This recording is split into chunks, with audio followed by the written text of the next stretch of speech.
to the Silverdome in Pontiac, Michigan for an important NFC Central Division battle between the Green Bay Packers and the Detroit Lions. And good afternoon, everyone. I'm James Brown. Well, the Packers and Lions come limping into today's contest with identical 1-2 records and in must-win situations.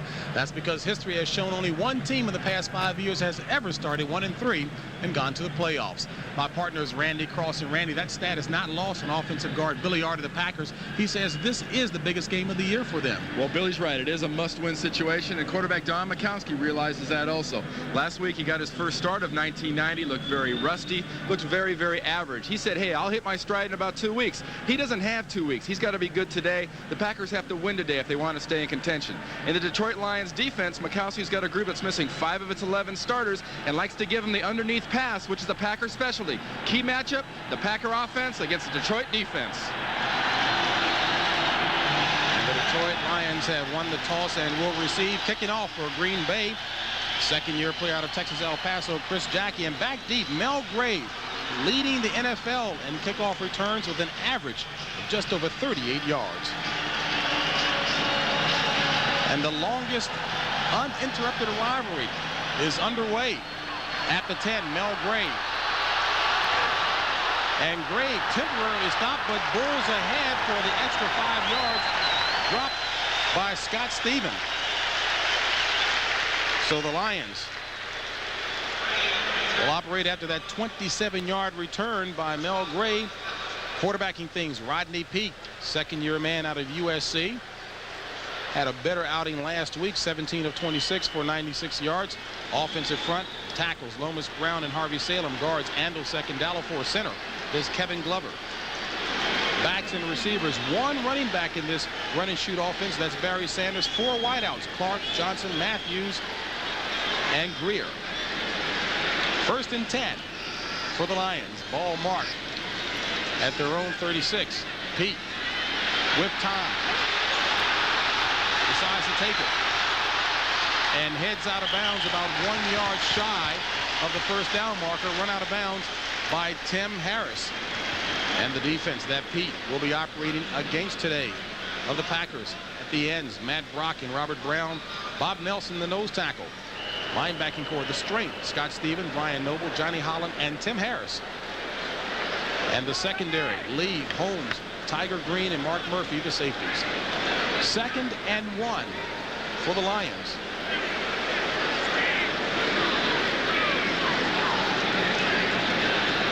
Greer to the top of the screen.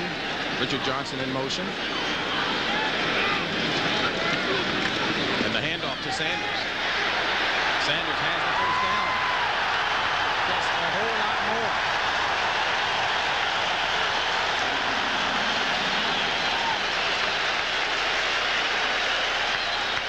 17-yard run by Barry Sanders. And the key to that play is the right guard, number 67, Ken W04, gets out and tries to put a block on Tim Harris. Harris plays it so soft, number 97, gives Barry Sanders the corner. That's something the Green Bay Packers don't want to do, is start giving Barry Sanders some good running holes to work with. 4th leading rusher in the NFC. Impressive start for the Lions as they march. Ball at the 37 of Green Bay. 1st and 10. Pete, complete, in and out of the hands of Richard Johnson. So Johnson had the ball for a second, tried to run, and lost it. And Green Bay tested Barry Sanders early, blitzing Brian Noble, their inside linebacker, number 91, and Barry did a commendable job of stopping him. I don't think he exactly hurt him with the block, but he got in his way. Little disparity there in size, and Detroit operating with no huddle here. 2nd and 10. 6 DBs in for the Packers. Just underway here in the first quarter. No score. Aubrey Matthews in motion. Pete. Flushed out of the pocket by Harris. Foot race between he and Brock. And Pete with the first down. And Randy, certainly that is one of the real assets of Rodney Peete on that 11-yard run. Exactly, James. He's got good poise in the pocket, and he realizes I'm getting a lot of pressure. I better get the heck out of here. They're covering my guys real good. See, it breaks down early with Tim Harris beating Harvey Salem, number 73, and now it's just a race. And I'm sorry, Matt Brock, you're not going to beat Rodney Peete in a foot race. Pete was very candid telling you last night that while he used to try to be a runner, no longer at this level. Well, Bob Galliano, number 14, the backup, said, Rodney, get out of bounds. You'll last a lot longer. 1st and 10 from the 27 of the pack. Handoff to Sanders. Sanders, Juki. And looks to have enough for another 1st down. An 11-yard run by Barry Sanders. And if Wayne Font says he needs to shake and bake on his receiving routes, certainly not in his running style. Exactly. Well, he's got that running style to start with. He doesn't have it so much in his pass patterns, but very, very key. And what Wayne Fonts wants to do here is keep the nickel guys off the field for Green Bay. He's going with a no huddle, and the run and shoot is very well suited to the no huddle. They don't have to worry about substitutions. They don't ever take go to less than 4 wide receivers. Ball at the 16 of Green Bay. Opening drive by the Lions. 1st and 10.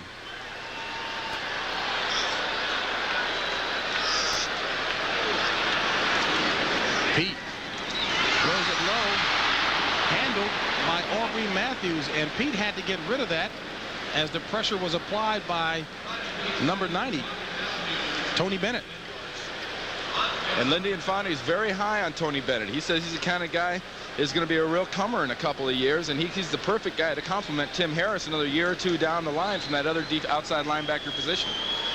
2-yard pickup on the play, and again a no huddle. 2nd and 8. Richard Johnson in motion. Pete decides to take it. Has another 1st down near the 5-yard line. So Randy, as you take a look at what Detroit is doing in this opening drive, what's impressive to you? What really is impressive to me is the poise. Rodney's making some quick decisions. He's going to see things break down out here. He won't have anywhere to go, and the only person that's really going to be able to stop him is Blaze Winter, number 68, coming from that onside, and you're not going to catch Rodney Peete. Right now, he knows there's nobody going to be open. He's going to pull it down and run with it. And Green Bay, though they're covering the receivers very, very well, they want Rodney Peete to have to throw the ball. They would like to have him running. 1st and goal, ball at the 4 of Green Bay. Opening drive for the Lions. Sanders with a good block of Vernell Depp. Plenty of time for Pete. And overthrows the intended receiver, Robert Clark. Well, if Barry Sanders had been criticized because of his poor blocking, he certainly is showing some good blocking in the opening drive here, Randy. Exactly. You know, Barry's a motivated guy. He says, look, my blocking's getting better. I never had the block at Oklahoma State. There is a flag in the end zone where the intended receiver, Clark, was. We have a receiver that went out of bounds, came back in, and it was first to touch. The penalty is loss of down, 2nd down. Very, very good. Once the receiver is bumped out of bounds, it doesn't matter if it's in the back of the end zone. He cannot come back into the field and be an eligible receiver. He is a dead player. He's supposed to be out of the play completely. And, of course, not literally a dead player. For that play. Our referee today is Tom Dooley. But a reminder, that was a loss of down. So it's 2nd and goal from the 4.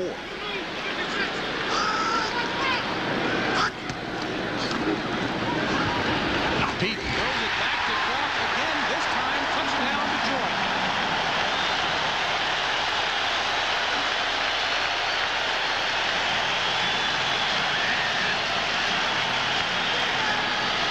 This opening kind of drive is just what Rodney Peete really needed.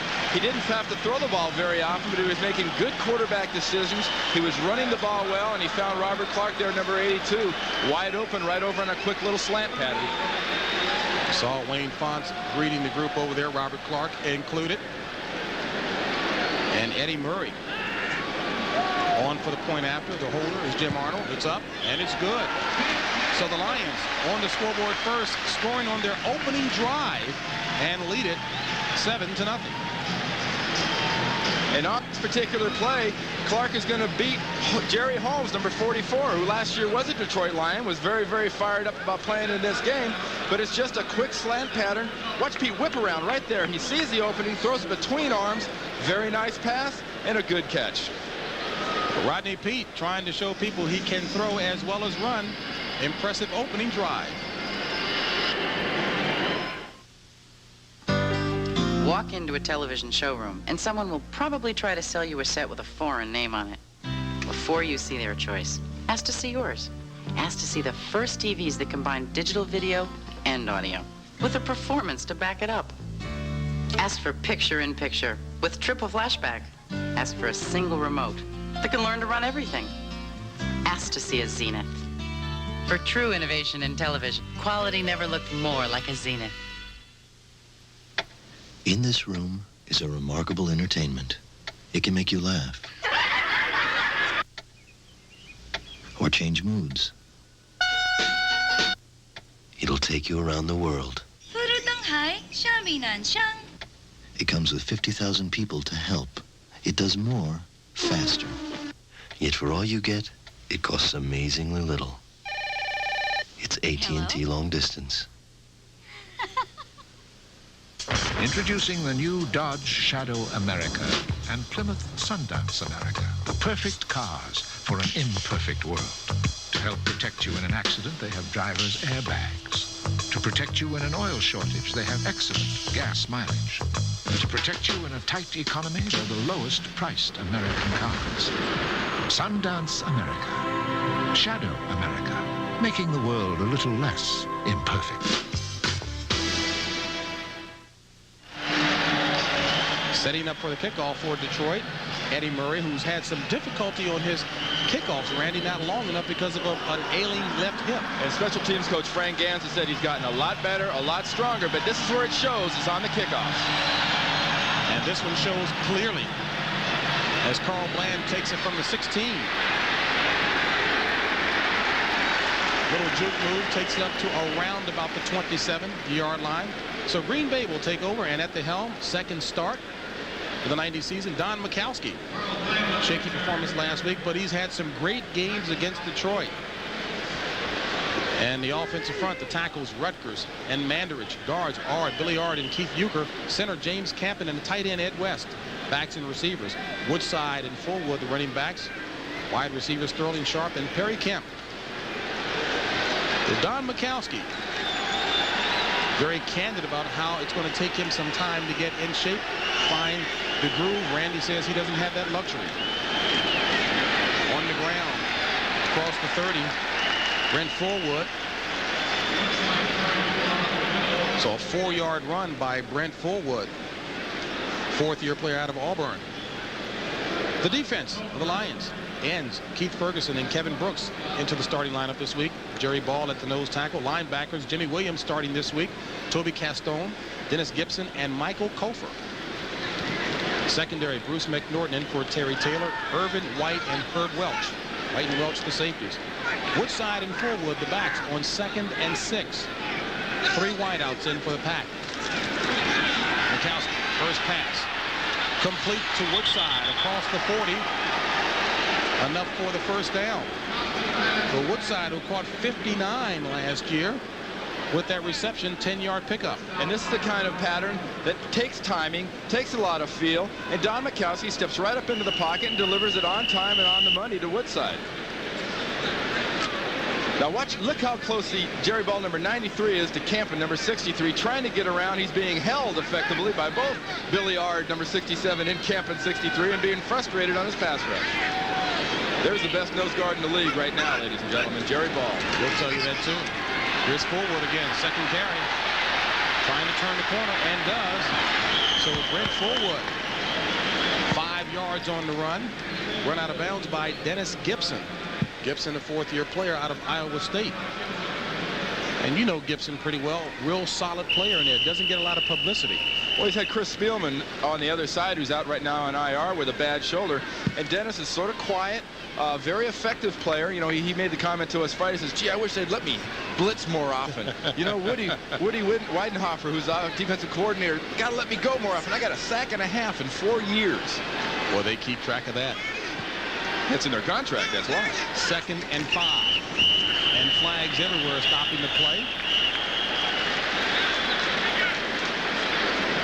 As Fullwood had the call again. But Tom Dooley will have this one. All start, 77 offense, second down. And that's against Tony Mandarich. Second-year player, of course, out of Michigan State. And one of the things you have to learn when you're young is not to give away your stance. Here's Manders right here at right tackle, number 77. We're going to see him just move a little bit, but he's set back right there. That is going to be pass.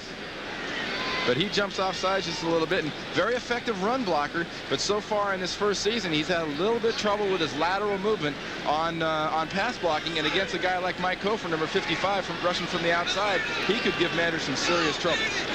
2nd and 10. Mikowski eludes one tackler, throws it out of bounds in the direction of Ed West. Kevin Brooks applying the pressure. And that's just the thing last week the Packers said Mikowski wasn't doing, was when he got pressure and there wasn't anything there, he was holding the ball too long, trying to make things happen, trying to manufacture some of that magic people attribute him to have. Right there, he made a good decision. He was getting pressure, nobody was open, so he just put that ball where nobody was going to get it except for the people in the front row. And that was one of the things Lindy and Fonnie there, the head coach, with the headset on there, made the comment to us yesterday. Don's just got to settle down in the pocket. You know, he's been out. There's no way to really reproduce standing in the pocket in the NFL outside of standing on the freeway in the fast lane watching cars go by. 3rd and 10. Ball on the 42 of Green Bay. Nickel defensive package in for the Lions. Complete to Sterling Sharp, and he drops it. But Sterling actually dropped it because he saw the flag on the play and the officials whistling the play dead. Delay of game, offense. Third And down. delay of game goes against the Pack. So the miscues continue against the Packers.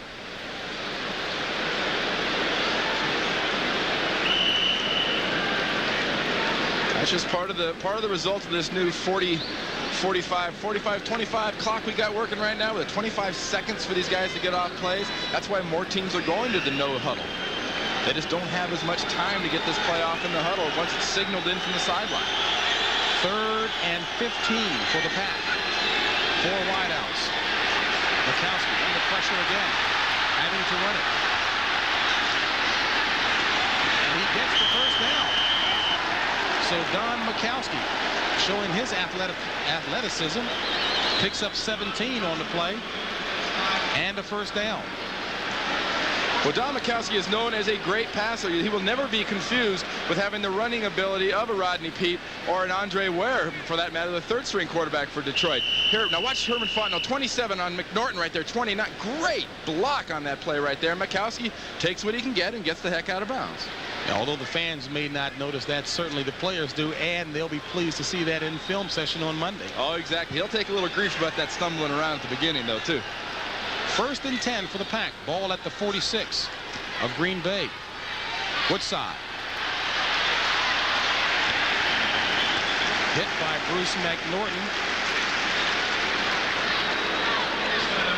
Pickup of about 4 as Woodside trying to find a way through the Lions defense. And speaking of defense, Randy, you mentioned at the top, Lions defense really riddled with injuries. Well, I think that graphic right there says it all. Look at that. Those were all starters at the beginning of the year. And Jerry Ball, though he's in there, is very, very hampered by a bad ankle. He was only able to play about half the game last week. He goes real hard early, but that ankle starts wearing down. As a matter of fact, Dan Owens, number 70, the rookie out of Southern Cal, is in the game now at nose guard for Jerry Ball.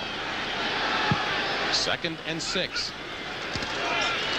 Mikowski looking for Sharp, has him. First down. Out of bounds, pushed out by William White and Bruce McNorton. So Sterling Sharp catches it, and there is a flag on a play, a 13-yard pass play between Mikowski and Sharp. And the play will stand as the penalty goes against Detroit. You saw Sharp give a good arm over right there to McNorton and takes a little shot going out of bounds here. I mean, this guy is talented, works hard. 59 on the defense. Got a holding Penalty is call on declined. Jimmy Williams, which has been First down. declined, and they'll keep that first down. But Sterling Sharp works hard in the weight room, says he's benched over 400 pounds, probably the strongest wide receiver in the league. And the only thing faster than Sterling Sharp's feet are his mouth. This guy is quick. He's intelligent. I mean, he could give Arsenio Hall a run for his money as a late-night guest, or host. He is bright and witty. One of the real characters in the league. 1st and 10 for Green Bay. Ball at the 29 of Detroit. Woodside cuts back. Gets inside the 25. Pick up a 4 on the play. So Woodside showing some good cutting ability.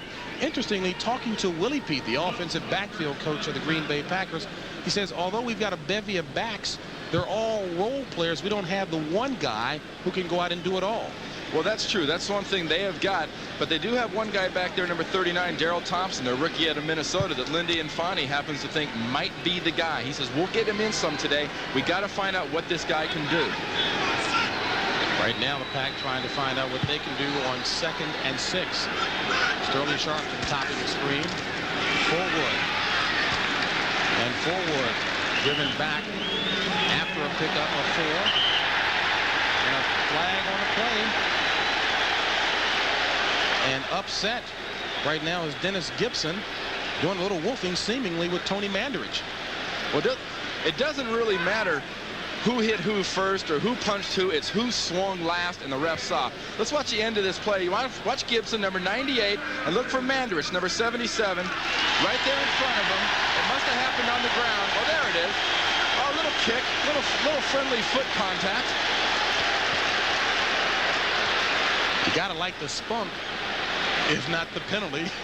Well, against Detroit. I mean, in that Gibson, only 243 going against a guy who's at 295. But by the same token, it's a dumb mistake by Tony Mandarich right there, number 77. You got to keep your cool. Offensive players are supposed to be the ones that keep their cool in situations like that. Let the defender be the guy that kicks. Let him be the one that hits. You've got a first down. Your ball moves back the field. Now, right now, you're looking at 2nd and 17. Actually, call it 2nd and 20. Sharp in motion. 4 wideouts in for the Pack. Mikowski finds Sharp over the middle. Sharp hog-tied by Bruce McNorton. Now, Randy, the question is, did you employ that kind of calm, collect reasoning when you were playing in the heat of battle? Well, you don't have much choice when you're an offensive player. You've got to sort of keep your composure. And Tony Mandarich is obviously ready to play in this game. The guy's fired up. You've just got to sort of use that safety lever, the little steam release. You can't let it explode like that. Tony's a great run blocker. He's going to be a good pass blocker. He did a fine job on the last play against Keith Ferguson. Pickup of 8 brings up 3rd and 12.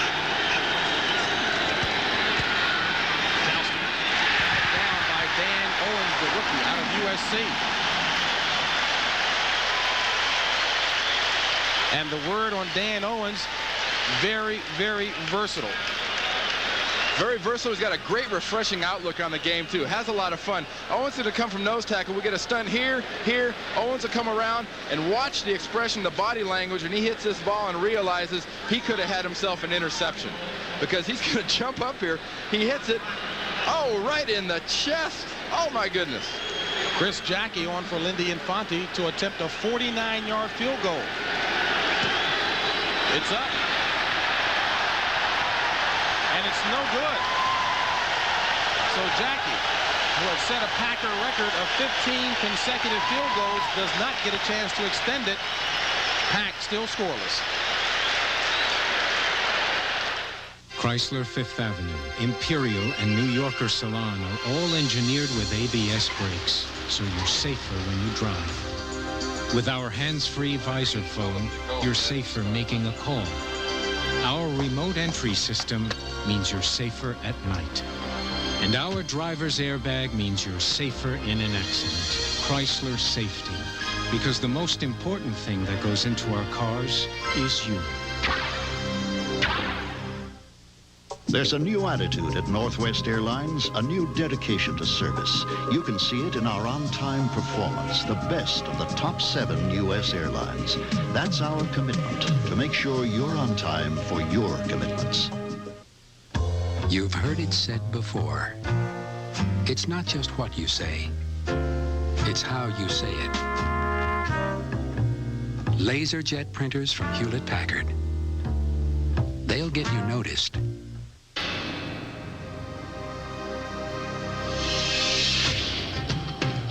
There are those who thirst for something different, something beyond the ordinary. For them, there is a beer that refreshes like no other. Michelob Dry. Once you've experienced its bold taste, with no aftertaste, there's no going back. Gorgeous autumn afternoon here in Pontiac, Michigan, and an even more gorgeous shot coming from the blimp. Talk about our array of cameras, the aerial photos courtesy of the SeaWorld blimp, which goes by the name Airship Shamu. That's a catchy little thing. I can't stand these dome stadiums. I really don't like these. It's like playing football in your living rooms. This thing has got to be outside. Detroit ball, 1st and 10 from its own 31. Lions on top 7-0. Pete with time, with plenty of time, going for Richard Johnson. And they say he's out of bounds. Johnson's stride was carrying him out of bounds. Yeah, that was not a very hard decision to make. I believe both of his feet were out of bounds by the time he caught the ball. It seems he just a little bit lost track of where he was on the field. Now watch the very end of this thing. He's concentrating. You can't see his feet. He's concentrating like crazy. By the time he looks back from the ball and looks down to put his feet down, he's out of bounds. He's out of bounds with the first foot, and he's out of bounds with the second foot. But it was a very nice touch pass by Rodney Peete. And thus far, this Detroit Lions offense is looking very, very effective. You know, Rodney's gotten a lot of heat about being the minus, because teams are saying, you've got to beat us throwing the ball. But I agree with the observation you had yesterday. A little bit of that blame's got to be spread around to the wide receivers. I mean, this is not a championship class group of wide receivers that Rodney Peete's throwing to. The play was being reviewed. And the replay official for today, Cal Lepore. And I'm sure that the play will be upheld, as you indicated, Randy. After further review, the play will stand as called. It is 2nd down. So it brings up a 2nd and 10. Robert Clark to the near side, trips receivers to the right.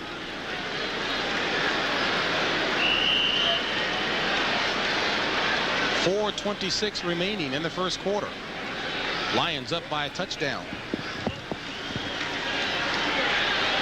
Pete to Clark, in and out of the arms of Robert Clark. On the coverage that time, Leroy Butler.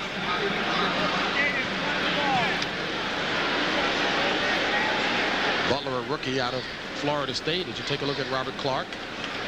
Real Smurf type receivers. Now, Randy, if you had to grade the type of receivers that the Lions have, what grade would you give them? Well, I'd give them about a 4.5 on a scale of 10. I mean, I wouldn't call them Smurf. That's the Washington old wide receivers. Those were real quality guys. These guys are more like the Munchkins.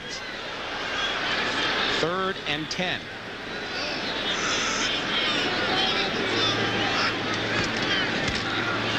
Sanders misses Tim Harris. Harris pressuring Rodney Peete. And Pete rifles it to Richard Johnson, and it's complete for the first down. Now, Randy, you talk about poise under pressure. Tim Harris looking to take Rodney Peete's head off, and Pete staying focused. Exactly, and Barry Sanders watching right here, number 20, throw a Nolan Ryan, which is a no-hitter, a whiff, an didn't touch him. Right here, he's all over Pete. And poor W04, 67, is trying to chase him, but he ain't going to catch Tim Harris. Watch this throw. Zipped it right past Mark Lee, 22, and in front of Jerry Holmes, number 44, and hit Johnson right on the chest. 1st and 10. Ball from the 45 of Detroit. Late handoff to Sanders. Sanders looking for a hole, finds it. And picks up a good 8 to 9 on the run. Randy, talk about creating something where nothing was. That's his strength. Oh, exactly. What he has the rare ability to do, and to watch here, watch not when he's going forwards, folks. Watch what happens when he's going sideways. Now all of a sudden he's going full speed again. Now he goes sideways. Now he's going full speed forward again. The guy is uncanny. He has got power and acceleration like no other back, I think, for a long time in the NFL. 2nd and 1.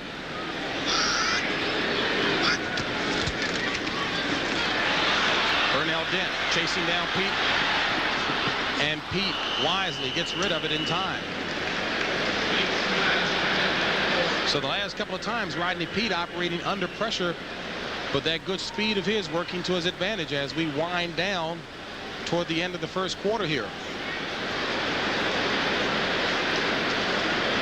Live from the Silverdome here in Pontiac, Michigan. James Brown along with Randy Cross. 7-0 ball game. Detroit on top. thanks to that Rodney Peete to Robert Clark pass in the first quarter, early first quarter. And we got a 3rd and 1 situation here. Ball at the 46 of Green Bay.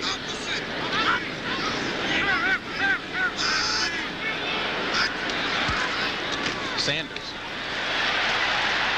First down. And Randy, talk about acceleration. Mike Weddington was within a yard of Sanders from behind to grab him, and Sanders exploded. On a quick play like that, and Detroit has actually become a very, very effective quick trapping team because they have guards in W04 number 67 and Andalsick number 65 who trap very, very effectively. And on that last play, Tim Harris was trapped by Andalsick, and Barry Sanders only needs a crack. You don't need to block a hole. I mean, most backs need a hole. Barry Sanders needs a ray of sunlight, and he's through it and gone. You said a crack, the tiniest of cracks. He's carried 4 times for 44 yards in the first quarter alone. Pete.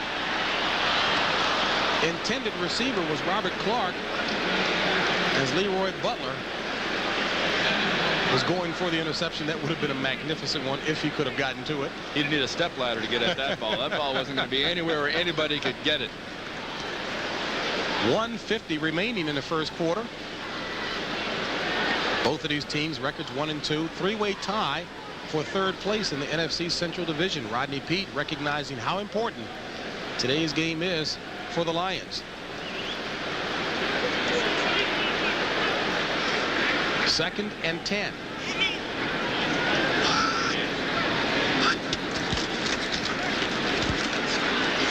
Peete going up top, looking for Johnson. Overthrows him. And Jerry Holmes there with him, step for step.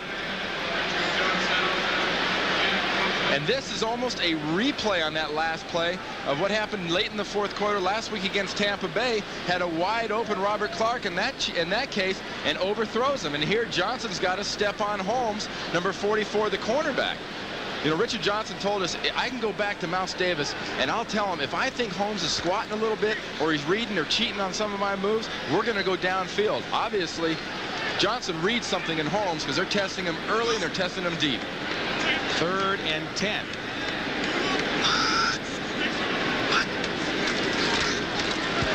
That block coming from behind. Ball tipped as Barry Sanders was going for the reception.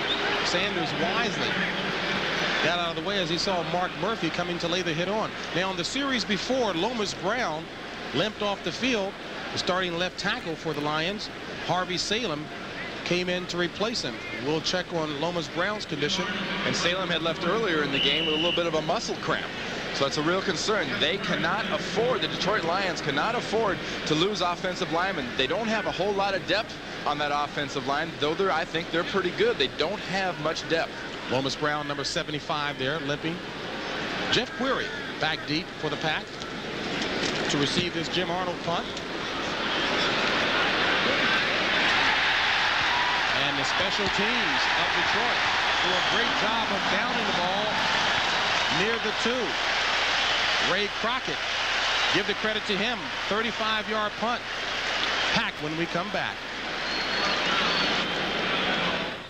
Introducing the new Dodge Shadow America and Plymouth Sundance America. The perfect cars for an imperfect world. To help protect you in an accident, they have driver's airbags. To protect you in an oil shortage, they have excellent gas mileage. And to protect you in a tight economy, they're the lowest priced American cars. Sundance America. Shadow America. Making the world a little less imperfect. Today's small cars are tougher than ever on oil. Their high-compression engines not only rev high, they can run hotter than regular small car engines. Their searing heat can begin to break down an oil immediately. That's why there's Castrol, the motor oil that in every grade provides maximum protection against viscosity and thermal breakdown. So use Castrol before your engine does something to get you heated up. Castrol, engineered for today's smaller cars. I didn't want to be the first, but when I heard how many other guys had already tried Rogaine, I did too. Now I have only one regret. I just wish I'd tried Rogaine sooner. For more information about Rogaine with minoxidil, see your doctor or call this number. If you're wondering whether Rogaine is for you, call this number, and we'll give you an incentive to find out. A certificate worth $10 toward a consultation visit with your doctor. Call 1-800-556-4800. When are we going to get a maid? We don't need a maid. That's why we had kids. Catch the show People Magazine called one of the season's happiest surprises. Yes! Lenny, Wednesday.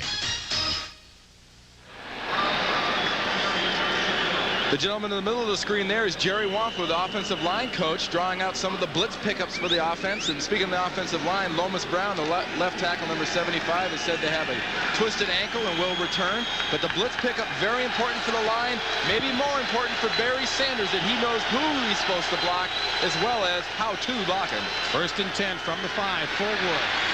Across the 10 to about the 14-yard line. So Brent Fullwood running well for the Pack. Both teams up on the offensive line are getting some good push against these defenses and open up some pretty significant gashes in these defensive fronts. 9-yard run by Brent Fullwood will bring up a 2nd and 1. Anthony Dilweg opened up the season for the Pack in impressive fashion. Struggled a little bit in game 2. And got enough plays in that first game, having a great game. NFC Player of the Week to first highlights film, but don't look to see him too often unless Mikowski gets hurt. Fullwood dropped in the backfield. Give it credit to Dennis Gibson. And a flag on the play. I don't know if Gibson was blitzing or not, but he got back there quickly as if he was blitzing. Personal foul. Roughness, 59 defense. First down. Now the personal foul goes against Jimmy Williams, the 9th-year veteran out of Nebraska, who certainly has a reputation as being one of the cleanest players around. As you take a look at Wayne Font's hands on hips. Nuts anymore. He got caught that time doing a little hit to the face, I believe is what they would call that. But and he's starting today for George Jameson, number 58, who's out with an injured ankle, I believe. I'm sorry, a banged up shoulder. 1st and 10. Ball at the 28 of Green Bay. Mikowski looking for Sharp. Incomplete. Off the fingertips of Sterling Sharp.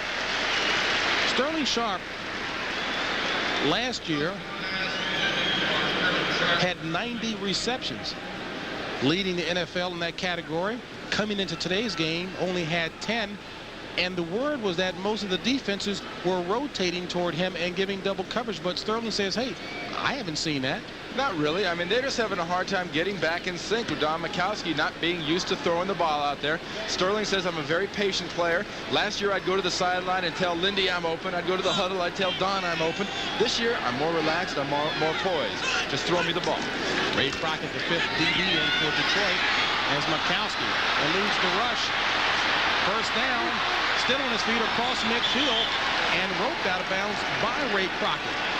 And another fine job downfield by Herman Fontenot, the fullback, number 27, did a great job on McNorton again, number 29, keeping him off of Mikowski.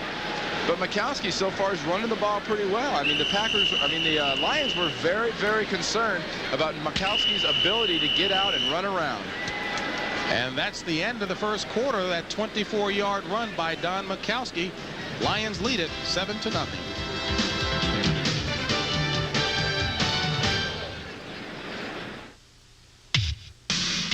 Why is it so difficult to communicate? Why do people hurt each other? Why do some guys have a hard time adjusting? Why? Ask why. Try Bud Dry. It's cold filtered for smooth draft taste. It's dry brewed for no aftertaste. It's the perfect refreshment for the games people play.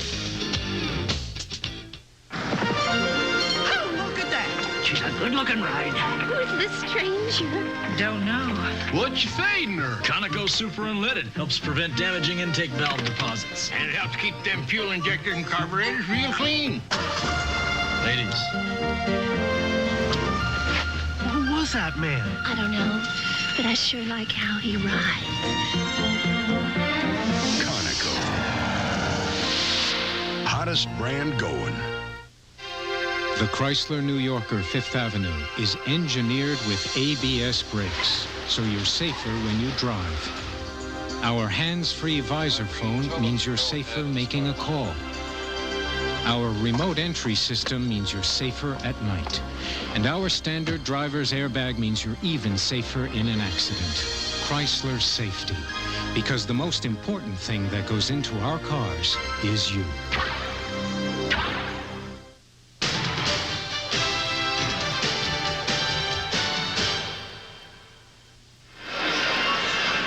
Another picturesque shot courtesy of our blimp. Lions on top as we start the second quarter by a touchdown. And Don Mikowski doing the job on the ground, Randy, at least anyway. That's the story so far in this game, James. These quarterbacks are getting themselves out of trouble. And there's Rodney Peete talking to Bob Galliano, number 14. Both quarterbacks are getting rushed. They're getting flushed out of the pocket, but they have the poise and the blocking downfield to gain significant yards on the ground. Mikowski back to pass on first down. With time. Throws it high and incomplete to Michael Haddix.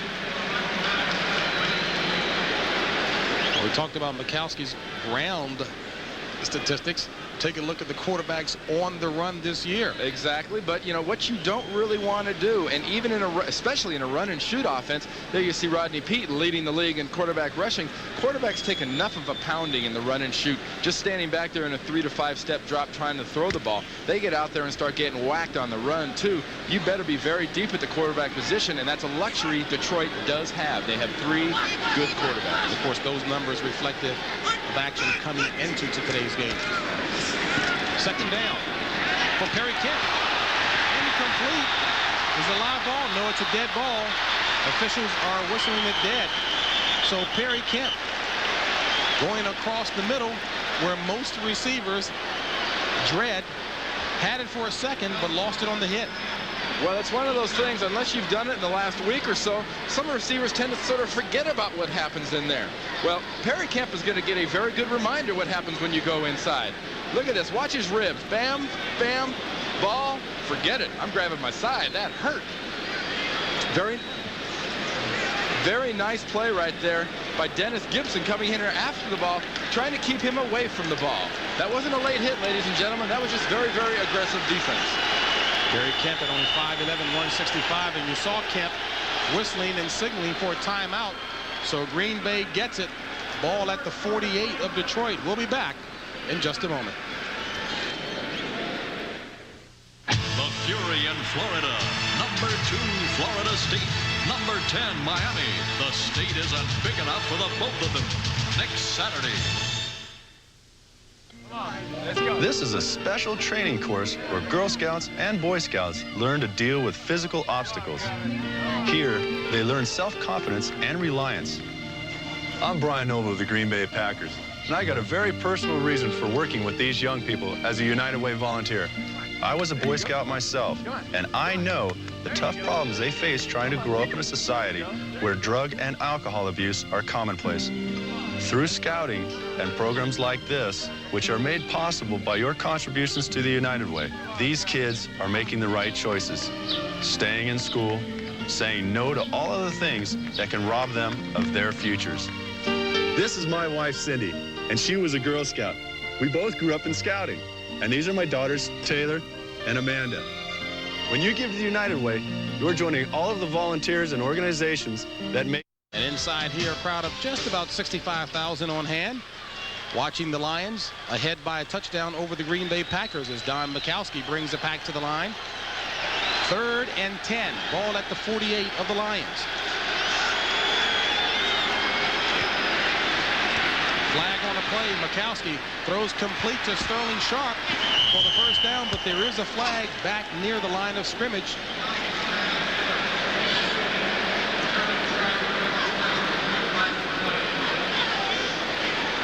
And preliminary signal. Offsides, 91 defense. Penalty is declined. First down. Against the Detroit Lions, and 91 is Mark Duckins, a second-year player out of Arizona State. Well, if you can't get an effective playoff, why not get a penalty? And here we see Tony Manders, number 77, going against Hayworth, the rookie, number 99. And Metters does a fairly good job for the first 4 or 5 steps, then pushes him around the corner. That's something a lot of offensive tackles don't think about. You don't have to stuff the guy every play. If you make him run around and the quarterback can step up, that's as good as a stuff. Gowski complete to Woodside, inside the 20. Down to about, and make that inside, down to about the 14-yard line, a 12-yard pickup on the play. Keith Ferguson on the tackle. And Woodside made William White, number 35, the safety, look real bad on that one. Not only did he miss him once originally, he missed him another time coming back. And Woodside wasn't moving real fast. Those were little quick, slow moves. Seems like a little fear on the part of the defender. Ball marked at the 16. 1st and 10. Packers threatening. Second quarter action here. Pack trailing by a touchdown. Woodside and Haddix, the backs. Play action. Ferguson running Mikowski out of bounds.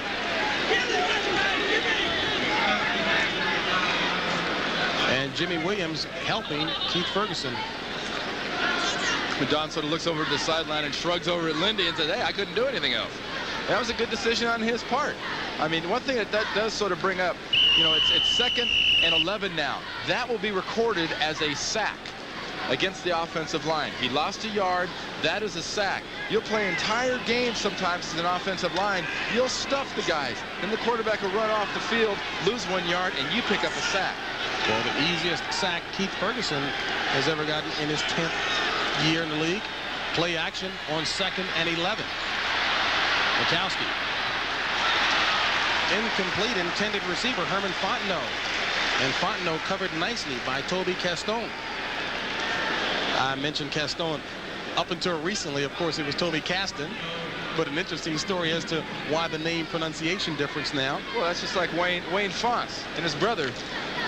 Fontes, his pronunciation, his brother uses on the defensive staff, and Wayne uses Fontes. Toby went down to New Orleans, sort of researched his family roots, and figured out the proper pronunciation of his last name was Castone. And we'll run with that. Dime defensive package in for the Lions. 6 DBs on 3rd and 11.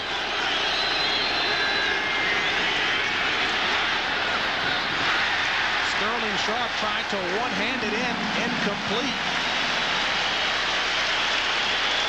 And Randy, I'm a little surprised in that Sharp didn't go with that fundamentally sound by putting 2 hands up as opposed to trying to one-hand it. That's not a typical Sterling Sharp performance right there. He just sort of, I don't know, lackadaisical would be the proper term, but just sort of stuck his hand up there to knock it down. So Chris Jackie will come on to attempt a 35-yard field goal. Missed the 49-yarder earlier.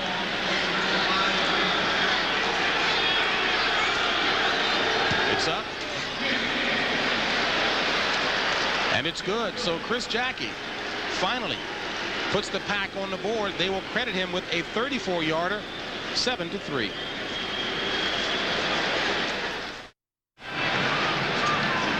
Well, the score reflects Detroit on top by 4 with 12:49 remaining in the second quarter. Randy talked about the quarterbacks doing the job on the ground, but Randy, what about pass and pass defense? I think the pass defenses on both sides of the ball are doing very, very effective jobs of shutting down the wide receivers. And both quarterbacks are obviously very fired up and ready to play. Why else would you be running around risking limb and life trying to get those extra yards like these 2 guys are doing?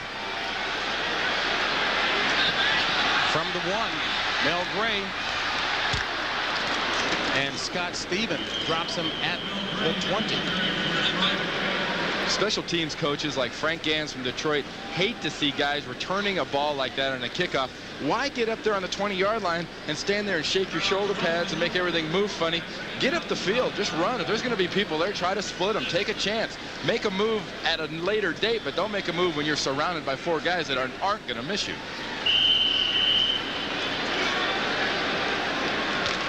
Tampa Bay still leading Minnesota. Tampa Bay, Vinny Testaverde specifically 0-4 against the Vikes in his career. 4 wideouts in. Standard run and shoot set for the Detroit Lions. 1st and 10 from their own 21. And Pete finds Richard Johnson. And Johnson steps out of bounds after a 3-yard pickup. And boy, a resounding chorus of boos from the fans here who maybe don't understand what a 5'6" receiver sees and feels when he looks at Tim Harris at 6'6", 260. You know, God bless these folks. They pay a lot of good money to see their favorite team play, but by the same token, they've never gotten a face full of face mask and shoulder pad and everything else and been whacked. Johnson just decides to live to fight another day against Tim Harris, 97 there. That was not what you'd call fear or intimidation. I thought that was good show of intelligence by Richard Johnson, getting the heck out of bounds and away from Tim Harris. A young man who learned something in the business world, working for 2 years with IBM. 2nd and 8, Pete. Flag on a play, incomplete. Intended receiver, Robert Clark.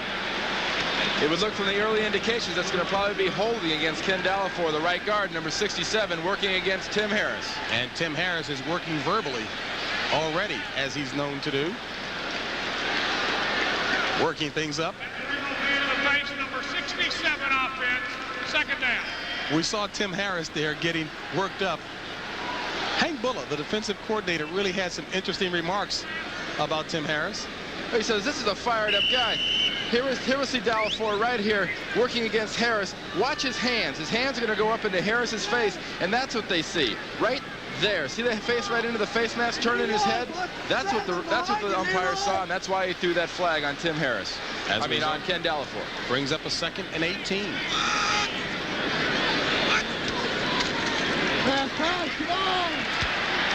Pete with all kinds of times except now. Bennett giving chase. Incomplete, thrown in the direction of Barry Sanders and Robert Clark. That was thrown in the direction of Mark Murphy, the safety for the Green Bay Packers, number 37. He looked so surprised that ball went through his hands like he can't be throwing at me. Good pressure applied by Tony Bennett, attributing to these numbers here 4 of 12 for Rodney Peete. So, well, we talked about the fact that he's running the ball effectively. That's why the Detroit offense right now is being effective. Barry Sanders is running the ball good. Rodney Peete's getting out there and running the ball. You're not going to beat anybody in the NFL throwing with those kind of numbers, though. If you're 4 for 12 for 22 yards and you're relying on your quarterback to lead you, you're going to be in a whole lot of hurt. From 13, 3rd and 18.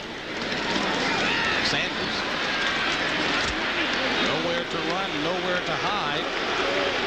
And Detroit, 3 and out on that series, will have to punt it away. Well, there's been an awful lot written about the run and shoot and whether or not Wayne Fontes ought to scrap the system altogether. He's committed to it in conversations with us, Randy. Oh, without a doubt. I happen to think it's a very, very effective offense. And there's Wayne Fontes with the headset on the right, and Mouse Davis, his offensive coordinator, on the left, the recent architect of the run and shoot. But I think the key to the run and shoot offense is you've got to have an effective, very accurate quarterback, and Rodney Peete so far has not been that. Arnold boots this one to the waiting arms of Jeff Query, who takes it at the 43. He's fast. And run out of bounds at about the 43. Packers ball when we come back. If you should take an unexpected trip and your mortgage is protected by Allstate Life Insurance, we can see to it that your family's home is completely paid for. So get some sleep or call an Allstate agent. You're in good hands with Allstate. Allstate doesn't give you an ordinary claim check. Ours lets you rate us. This helps us give you quality service. So next time you get a check from Allstate, we'd appreciate getting one too. You're in good hands with Allstate. They said we'd never make it, that you were too headstrong and I too set in my ways. But we fooled them, didn't we, Maggie? 10 years ago today, and I wouldn't trade one crazy minute of it. Our baby girl, my measly raise, our little fights over money, the laughs, the whole 9 yards. So sit yourself down and give me your hand just one more time, Maggie.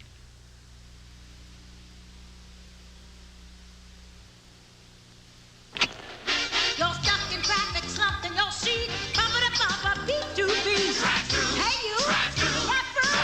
For breakfast at McDonald's, we got everything under the sun. OJ cereal, what do you say? Try a brand muffin to start your day. You can get it to go, and you can take it on the road. Drive through for breakfast at McDonald's.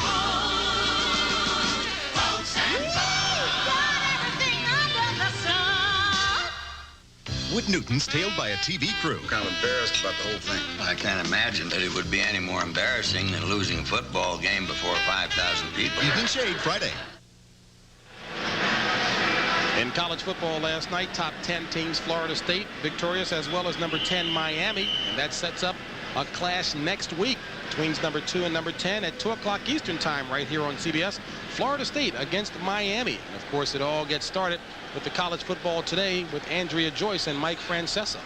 Bobby Bowden from Florida State is going for win number 200. Both teams kind of labeled outlaws, but it's always exciting offensive football. Mikowski going up top for Sterling Sharp. And a flag on a play. Leroy Irvin right there step for step with him.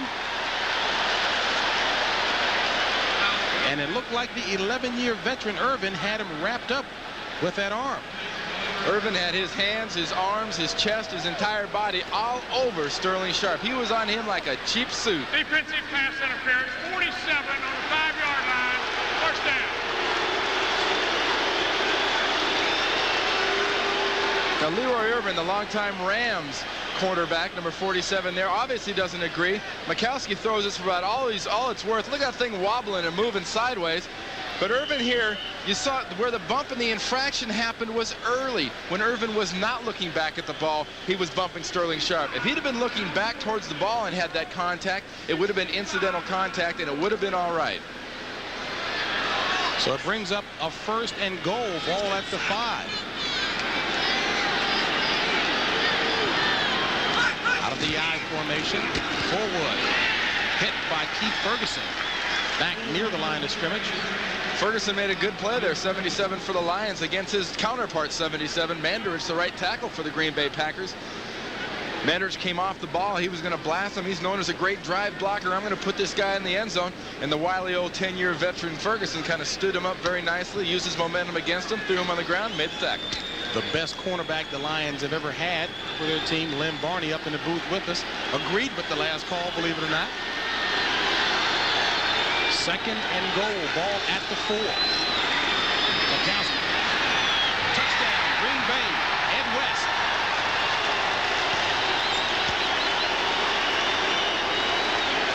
That's a play we're seeing more and more of, I think, every week, James. These defenses are becoming so quick, they react so fast, quarterbacks are bootlegging. And that was a classic boot where you pull somebody out in front of the quarterback and you use them to come around and you just release that tight end late back towards the line. Watch West will come out here or go here. Now watch Mikowski's going to come out here. He'll have a blocker in front of him that'll cut down the interference there, and that's what leads the way. Back to live action as Chris Jackie makes good on a point after. So the Packers move out in front of the Lions by the score of 10-7. Here's West, number 86. Moran, left guard, is going to come out. He goes to the back of the end zone. Moran pulls out, cuts down the outside linebacker. Mikowski comes here and hits his man for an easy touchdown in the back of the end zone. This is what you refer to as a clean boot. There is nothing prettier as an offensive player when you free up a guy that clean for a lead.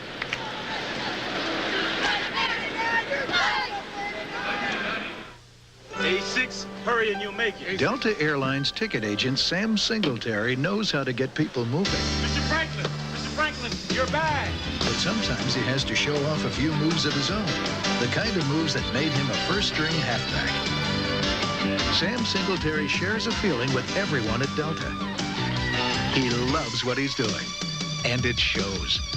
We love to fly. He's the kid. And it shows.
Everybody's scary. Who are you? Menace pops out of every frame. Gene Seymour and Gregory Harrison, Angel of Death, Tuesday.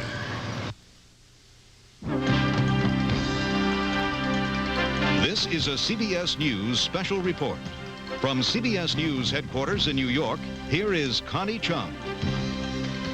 Second quarter, 9:31 remaining. Green Bay on top 10-7. Detroit ball thanks to an excellent return, a 28-yard return by Jeff Campbell. And it's now 2nd and 1 for the Lions in this drive.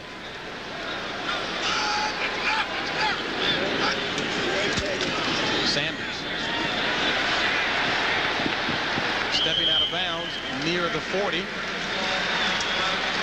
Called it a 4-yard run by Barry Sanders.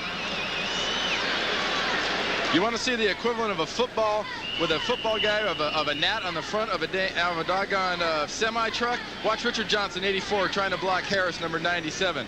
This is called nice try, but maybe next time. Hey, get out of my face. There he goes. Give me a big guy. Give me a lineman. He throws him down on the ground, too. Very active Tim Harris in search of the elusive 50th career sack. Got his last sack, second game of the season last year. A lot of attention focused on him. 1st and 10 here for the Lions. Pete. Complete to Greer.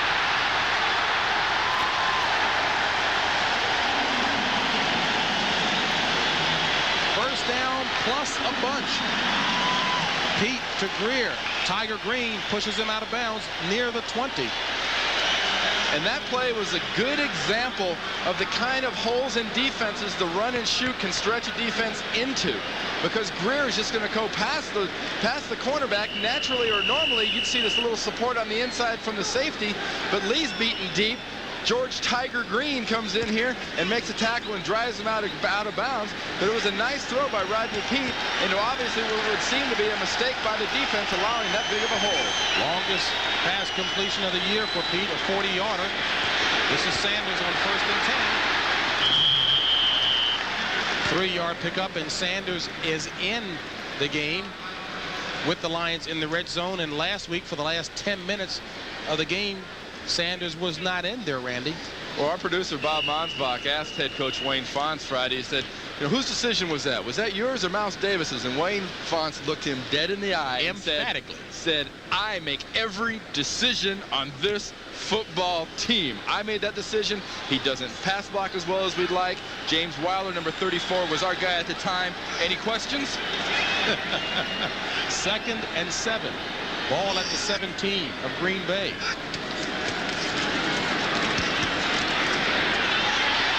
Richard Johnson, incomplete. And from this angle, he looked to be wide open. It sort of looked like right there he needed 3 inches more legs and about another 4 inches of arms, and he'd have been fine. Because that pass is thrown inbounds, right on the corner, throwing towards the flag. A normal side receiver's got this ball. That just went right through his hands. He just couldn't be tall enough for that pass right there. And Randy, that's the kind of statistic that will not show up, or rather embellishment in the statistic that won't show up when you look at Rodney Peete's numbers. 3rd and 7 from the 17. Pete looking for Johnson again.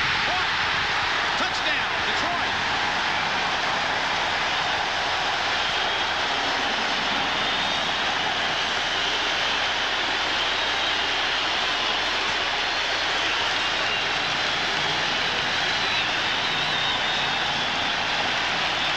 Little Richard Johnson got behind Mark Murphy and picked up some inches that time.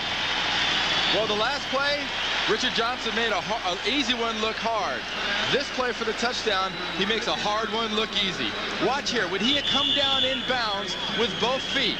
Richard Johnson has the ball. Yes, he would have come down in bounds. One, he would have come down with both feet in bounds, but was contacted by the defender who knocked him out of bounds. They're going to review this again, I think, but it's clear that he gets the 1 foot down, then the defender pushes him, and his momentum added to the defender made him go out of bounds. So now Lindy Infante, as you take a look at the replay booth with Cal Laporte trying to help the replay officials by signaling for a timeout so that they can review it. But Wayne Fonts ought to know the rule as well as you. And again, Randy, the key there is the fact that he would have come down inbounds with both feet had he not been contacted by the receiver. He comes down here, watch, 1 foot's in, the defender hits him, Murphy hits him and drives him out of the end zone. He never had a chance to get that 2nd foot down before he was knocked out of bounds.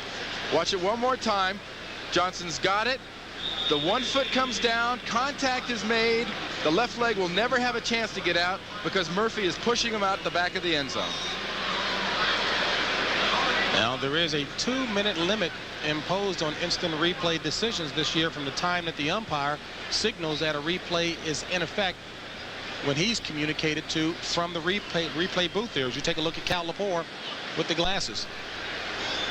And right now, if you're keeping track, it's been 1 minute and 15 seconds. Lindy Infante staying on top of things. Can't fault him for trying to help his own cause by whistling for that timeout quickly. Yeah, if there is a flaw in this replay system, it's that it does take, I think, too long for review. You look at it 2 or 3 times. If it looks very obvious, you have to have an obvious reason to overrule. It cannot be something minute. It's got to be a very, very obvious thing to overrule the on-field officials. Now, does anything look extremely obvious to you here? It looks like he's going to come down with 1 leg. He would have come down with the other one. Murphy hits him, pushes him out of bounds. Wayne Fonts having a real fit right now. You saw him earlier put up 2 fingers. He realizes that there's a 2-minute limit on that as well. Infante, of course, trying to argue his case, saying it's incomplete, he's out of bounds. Now, it has been 2 minutes and 15 seconds, according to our clock, from the time that the umpire signaled that a replay was in effect. And it's got to be a very helpless kind of a situation for Tom Dooley, the referee. He just has to stand around and listen while the umpire talks to the booth upstairs.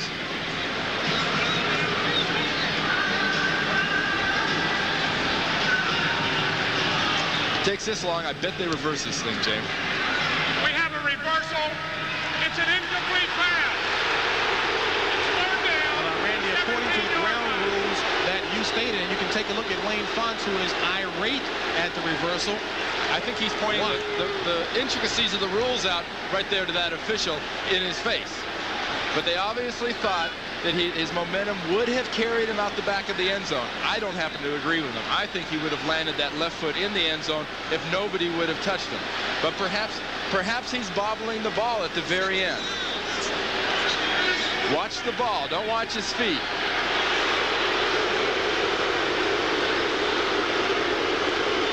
Yes, good call by the referees. I'm wrong. He did not have control of that ball at the very end of the catch. So Randy Cross will acknowledge when at fault. So Eddie Murray will come on and attempt a 34-yard field goal. And it's no good. So Detroit comes away empty-handed after the reversal and a missed field goal attempt and trail by 3. Every game of baseball's championship season is here on CBS.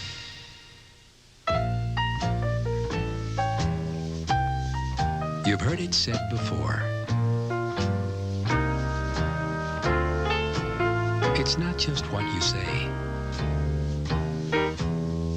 It's how you say it. LaserJet printers from Hewlett-Packard. They'll get you noticed. Shop Menards Oktoberfest sale for savings that really last. Like the Forever Storm and Screen doors by Emco. They're guaranteed not to crack, split, dent, or rot for as long as you own your home, starting at just $184. And save on Red Devil Lifetime Caulk with silicone. It's backed with a lifetime warranty. Use it on any surface, indoors and out. Now just $1.59 per tube. Discover savings that last at Menards. Save big money at Menards. I haven't seen you guys in so long. Well, we can never agree on a restaurant, right? Hey, I ordered already. I found us a great wine. Oh, a decision maker. Yeah. Oh, this is wonderful wine. I had this at David's. I served this at my place. It was a big hit. You guys, I was hoping you hadn't tried it yet. Oh, come on. Look, we finally found something we all agree on, you know? I mean, when was the last time that happened? Ernest and Julio Gallo invite you to try White Grenache. It will change the way you think about Gallo. So a reverse call nullifies a touchdown strike from Pete to Johnson. And Randy, here it is. From this angle, it will look like Johnson is pushed out of the end zone. It should have been a touchdown. It should have been 6 points. He's going to have the ball. You'll see his body turn away from the camera here. From here on out, it looks like 6. Now from this angle, watch him bobble the ball. He does not have control.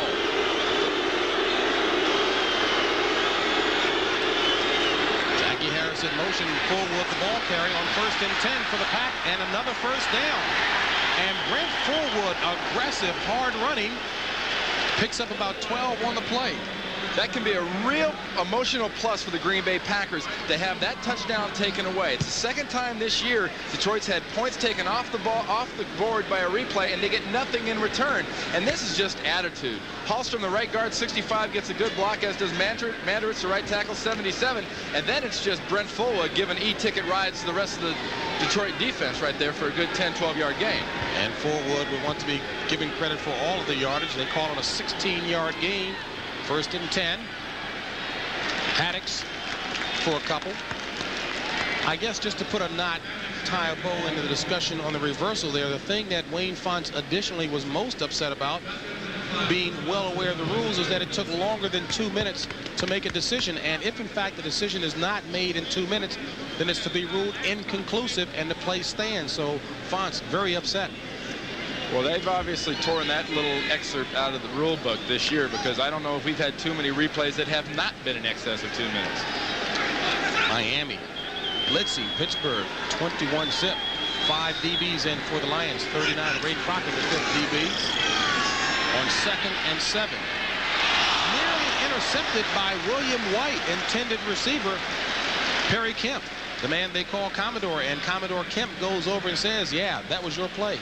That was a very good play fake. They faked the ball to Brent Fullwood. Mikowski hid the ball on his hip very, very well. But I don't think he was too open, Kemp. If he had that to throw over again, I believe Mikowski would have thrown that one into the ground or up over the sideline where nobody else could get it.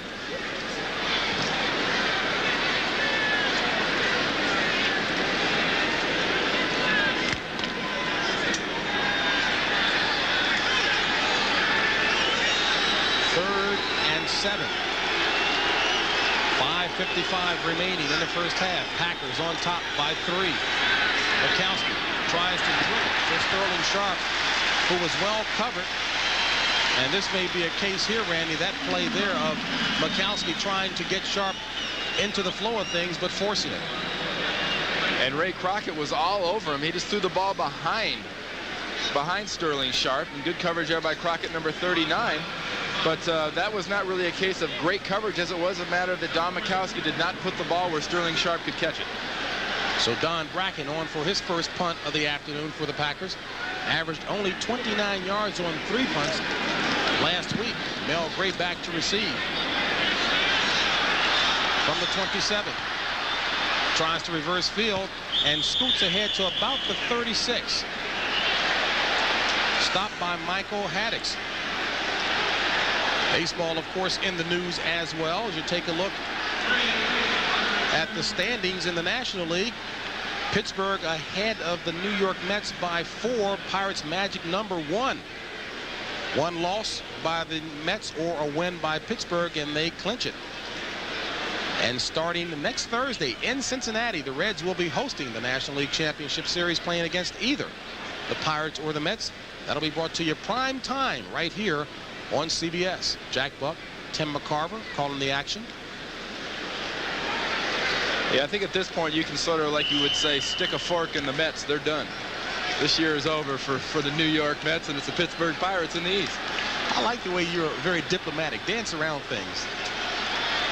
1st and 10 for the Lions. 5:39 remaining in the first half. Detroit trailing by 3. Pete complete for the first down across midfield. So little Richard Johnson, who missed 2 years of professional ball, working in the corporate environment with IBM, called back into play by Mouse Davis, who knew that he understood the run and shoot extremely well when he played in the USFL. It's very, very important right now that Rodney Peete has a receiver like a Richard Johnson to stabilize his receiving core. He's the most dependable. He knows this offense inside and out, and he can actually help a quarterback read the defense better. All at the 46. Delayed handoff to Sanders. Sanders making people miss, as is his trademark. Mark Murphy has to push him out of bounds as opposed to trying to tackle him. 9 yards on a play that didn't look as if it had an open at all. There wasn't a block on that play on the right side of the Detroit offensive line. Sanders was just shaking and baking and making people miss. Every time he'd start moving, he'd see somebody in front of him, give him a wiggle, then accelerate. It's that quick acceleration. He got away from Matt Brock, he got away from Scott Stephen, and got all the way around to the outside. Very nice young man, and although very quiet and soft-spoken, Randy seemed to be distinctly upbeat as compared to last year when we chatted with him. Maybe he likes you guys an awful lot. 2nd and 1. Sanders trying to block, ball tipped. And that ball tipped by Mark Murphy, number 37, the safety, on a safety blitz, who Sanders was trying to block. And, you know, Barry Sanders is the kind of blocker right now at this point of his career. He's sort of a scared blocker. He's not scared, but he's afraid of the result if something goes bad. He's not really trying to get in there and intimidate people. He's more afraid of the fact, well, gee, if I miss, he's going to get my quarterback. Or, gee, if I miss, he's going to hit the other running back. Oh, what am I saying? There isn't another running back. But, you know, he's a guy right now that doesn't have much confidence in his blocking ability. You're right. The other running back, the only other running back on the sidelines, James Wilder, picked up from the Redskins in the trade that sent Eric Williams there. Here comes Sanders. There goes Sanders. Mike Weddington catching him in the backfield before he's able to cut. And he's dropped, and Tim Harris a little excited on the play. And the crowd screaming for Wayne Fonts and the Lions to go for this 4th down play, and it would look like they are going to do it and not send in their punt team. On 4th and 1. Ball at the 37 of Green Bay. 3:54 remaining in the first half. Packers on top 10-7. And Rodney Peete signaling, hey, Wayne, take a look at the clock. Now the play clock ticking down, and they signal for a timeout with 8 seconds remaining on the play clock. Rodney Pete's going to come to the sidelines here and go to Wayne Fonts and Mouse Davis and go, now, it's 4th and half a yard. You sure we don't have any fullbacks or tight ends on this team I could use in this short yardage situation? Here's a situation where a run and shoot team is at a disadvantage on a 4th and short down by the goal line, because they do not have the big horses at a tight end or a lead block as a fullback to get that tough yardage. They're spread out. The defense is spread out, but you got to make most of your yardage in short yardage and goal line situations going east and west. You don't have the punch and the muscle to go up the middle. Next Sunday, the excitement begins at 12:30 Eastern time with the last word before kickoff. The NFL Today. Then many of you will see the Lions take on the Vikings in the Metrodome. And some of you will see the Packers and the Bears collide in a classic NFC Central showdown. Check your local listings for the game time in your area. Randy, let's complete that thought now. Although there are no tight ends on the roster for Detroit, only 2 running backs, why not just throw in some extra big linemen then to get the same effect? Mainly because I don't know if Wayne Fonts and Mouse Davis have the confidence. They had guys last year, they used it. It wasn't that effective. They decided to go full term with this run and shoot even in these situations. This situation here, 4th and 1. Play action. Peete. And he gets it. Flag on the play as Rodney Peete runs for the first down, outrunning Tony Bennett. When a flag comes from the far side of the field like that, you always want to think it's either somebody lined up off sides or it's illegal procedure. And here's the replay. Rodney Peete right here. The cameraman gets faked out a little bit with Barry Sanders. And Rodney Peete decides right here, I'm not going to flip it forward. Let's just run through there. And it was offsides against the defense. And guess who is at least happy on the inside, though he can't display it physically? Willie Peete, the father of Rodney Peete, offensive backfield coach, who greeted his son before the game today. And I'll tell you who's the most worried and doesn't show it, or will show it, is his mother, Edna, who's in the stands watching him scramble around and run around all these big guys. Mothers worry about that. Dads say, oh, he's a big boy, he can take care of himself. 1st and 10 for the Lions. Ball at the 32 of the Packers. Going up top for Terry Greer. And he's out of bounds as he catches it, but out of bounds. So Pete putting the ball on the money that time. And Mark Lee right there on top of it. This is now the 3rd situation where Detroit has caught balls.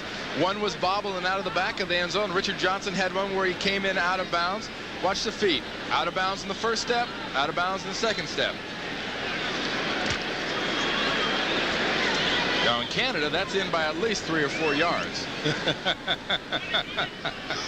Which is not too far away from here, but not close enough. 2nd and 10. Ball at the 32. Sanders. And boy, does he have to create his own running room. No blocking at all that time as Weddington wraps him up after a 2-yard gain. Rodney Peete had an interesting observation the other day when we talked to him. He says, you know, defenses and specifically the outside linebackers aren't dropping into pass coverage until after they see me go past Barry. Last year, guys were coming up field. Defensive ends had come up field. The linebackers had come up field.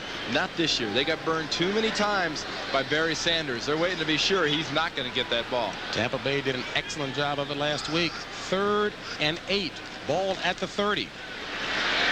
Complete to Sanders. 1st down inside the 20.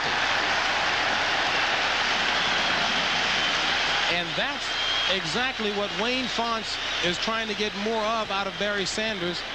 Play as a receiver. He could be that much more dangerous. And here's Barry Sanders. He's just going to swing out here in the backfield, come out here and get hit with a nice quick little pass by Rodney Peete. And this would be a great addition to the Lions passing game if they can get Sanders more and more involved. And he can start putting these moves on guys. Defensive backs don't like to see him in the open field. No one wants to be embarrassed. We're at the 2-minute mark of the 1st half. Packers and Lions. Detroit trailing by 3. 2 minutes remaining in the 1st half. Green Bay on top 10-3. Detroit threatening. Ball at the 19-yard line of Green Bay. And Randy, crucial situation here in that Detroit came away without a touchdown last time. Green Bay 1 timeout remaining. Detroit 2.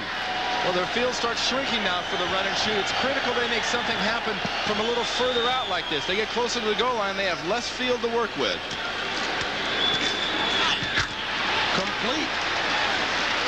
Down near the 12-yard line and looked to be Robert Clark on the reception, and it is. You got to have a lot of confidence in your throwing arm and your receivers if you're throwing a pass out there like that. Because if that pass is just a little bit off, it's 6 points the other way.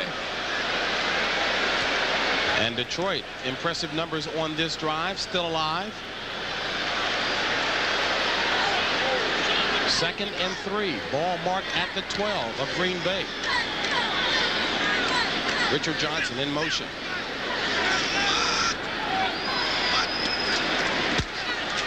Good block by Barry Sanders.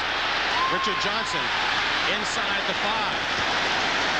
So the block that gave Rodney Peete the time to complete that one came from Barry Sanders in a 9-yard pickup and a 1st and goal for Detroit. And here's Barry Sanders not blocking scared. Here's him blocking aggressive against Murphy. 37 comes in, meets Mr. Sanders. Let's take a look at this right here. Rodney Peete wants to come back. Barry just picks him up out of the corner of his eye. Stops him long enough, and Richard Johnson's going to make a nice little run, squirting up the field and getting as many yards as he can before he walks out of bounds. 1st and goal from the 3. Let's look for that quick slant again here from Detroit. Sanders, touchdown, Detroit.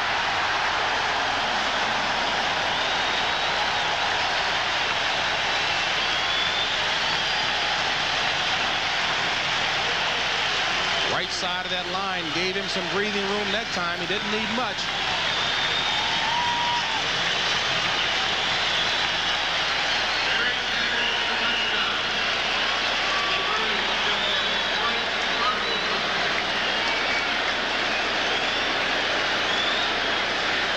Eddie Murray on for the point after. It's up, and it's good. So the Lions retake the lead as Barry Sanders steps across from the 3. Lions on top 14-10. Now here's a situation where the defense gets down that close to the end zone. They start getting spread out. They've got an extra lineman in here at tight end. Sanders will take the ball, stretch, and then just zaps right into the end zone for a touchdown behind some fine blocking. Actually, you know what that was? That was a tackle over. They had Eric Andelsick, their left guard, in at right tackle next to Ken Dalafour. You had Salem at tight end, Dalafour at Andelsick at right tackle, and Dalafour at right guard. No contest. They just plowed right through that Green Bay defense. Now that'll give the Green Bay coaches on the defensive side, led by Hank Bulla, a little something to think about, bringing that offensive guard over there, putting him at tackle, then putting the tackle at tight end. That gives you a legitimate goal line type of an offensive front.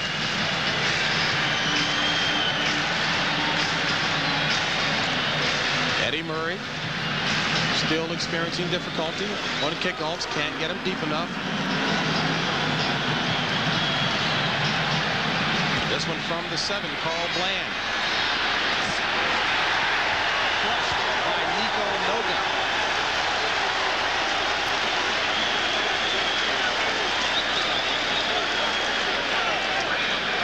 Nico Noga, brother of Al Noga. Watch him come out as a blur out of the left side of your screen. Drives through the receiver, through. Oh, that's great. Love to see those kind of hits on special teams. Usually guys are getting grabbed by the shirt and pulled down. These guys fired up or what? Hey, we're ahead. We want to be 2-2. Nico Noga, 6'1", 235. Wayne Moore with that momentum coming up in just a few moments at halftime from New York. NFL Today crew, Greg Gumbel and Terry Bradshaw with scores and highlights from around the league. Right here, 1st and 10 for the Pack from their own 21. Mikowski throws complete to the 30-yard line to Clarence Weathers. This will be a time for Don Mikowski to get a little confidence and pad his stats a little bit, but Detroit is in an extremely deep defense prevent. They're 20 yards off the ball right now in the middle. First down to Jeff Query with 37 seconds remaining in the Pack. Whistle for their last timeout in the first half with 35 seconds remaining. And Detroit on top by 4. Jeff Query, very fast player, second-year player out of Milliken. So far this year, he's been a touchdown waiting to happen on punt returns.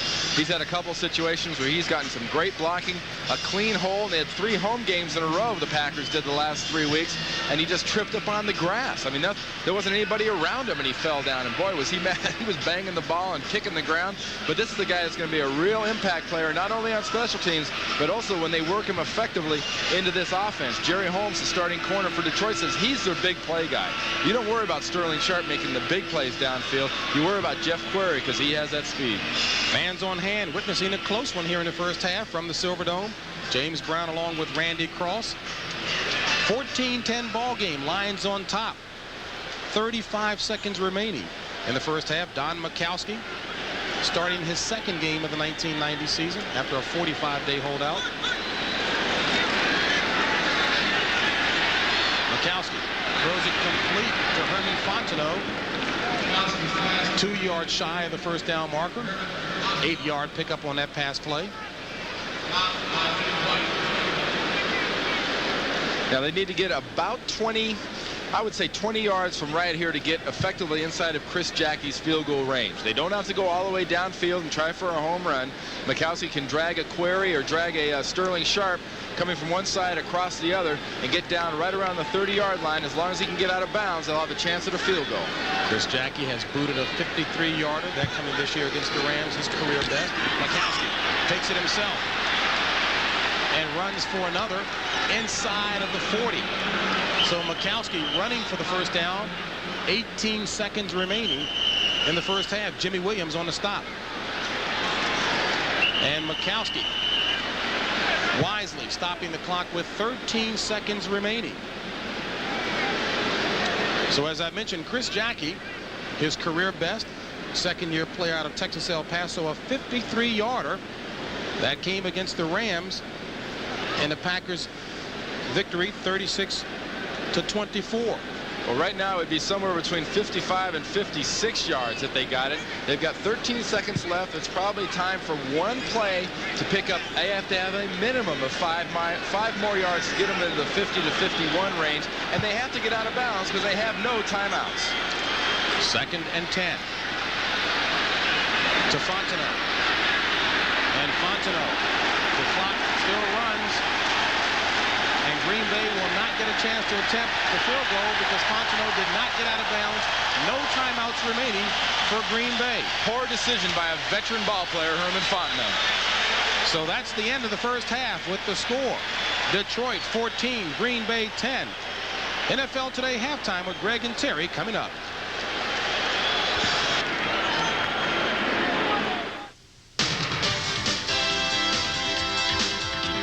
CBS Sports coverage of the National Football League is sponsored by Mercedes-Benz, engineered like no other car in the world. United Airlines, serving over 200 cities in the U.S. and around the world.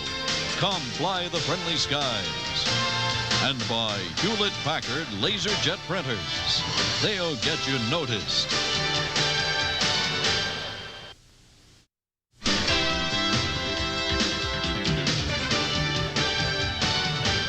And welcome back to our studios in New York, everyone. Those of you who have been watching Green Bay and Detroit, Greg Gumbel along with Terry Bradshaw. Let's get you caught up on the scoreboard. First of all, at the Meadowlands, the New York Giants have just seen the Dallas Cowboys score a touchdown, and their lead over the Cowboys has been cut to 17-9, and with the extra point now it's 17-10. Phil Simms, 12 yards to Mark Ingram, questionable call here. Well, the call was that he wasn't in, and it's right. The right foot was down, but notice the left foot, when it comes down by Ingram, touches the out-of-bounds marker. Not a completed pass.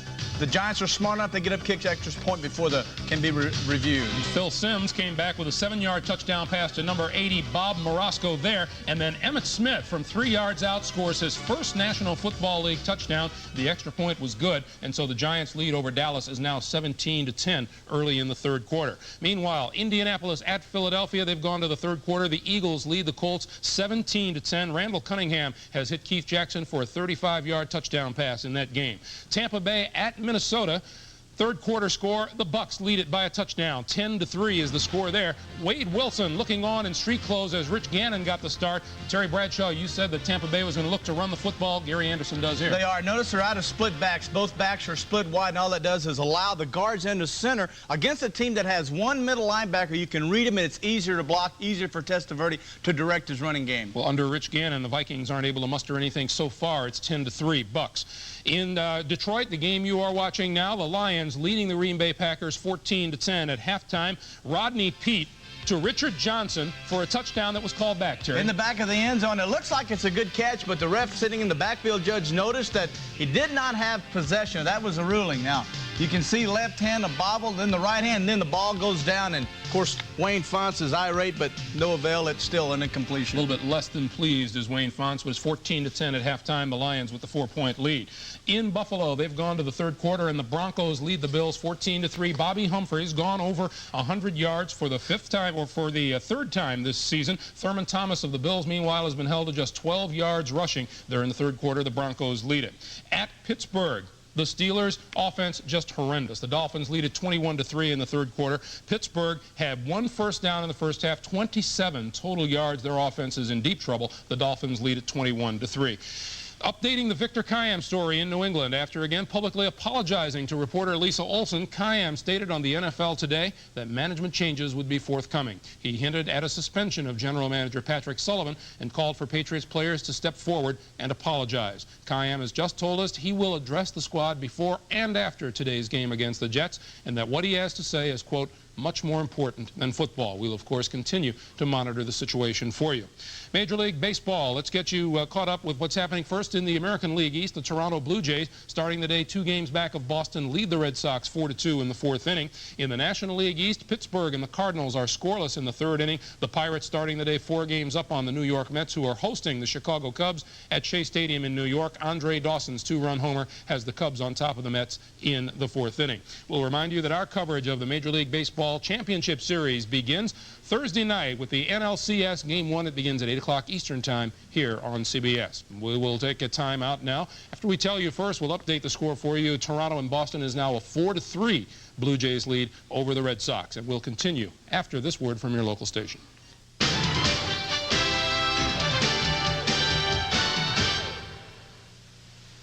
When Buck's bad call blows the big game, will he strike out at home? You can all blow it out your shirt. Uncle Buck. Then, the connection between a general and his staff secretary has to be almost psychic. The Major gets a new boss. Quick! What am I thinking? Major Dad after Uncle Buck, Monday.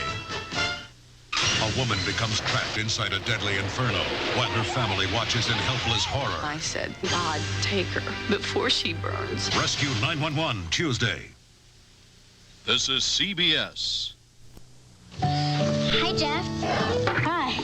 Can you really eat all that? Oh, yeah. It's perfect for a guy like me. A big, thick, juicy cheeseburger with bacon. I need to bulk up for football this fall. Really? I was thinking of going out for co-ed soccer. Co-ed, huh?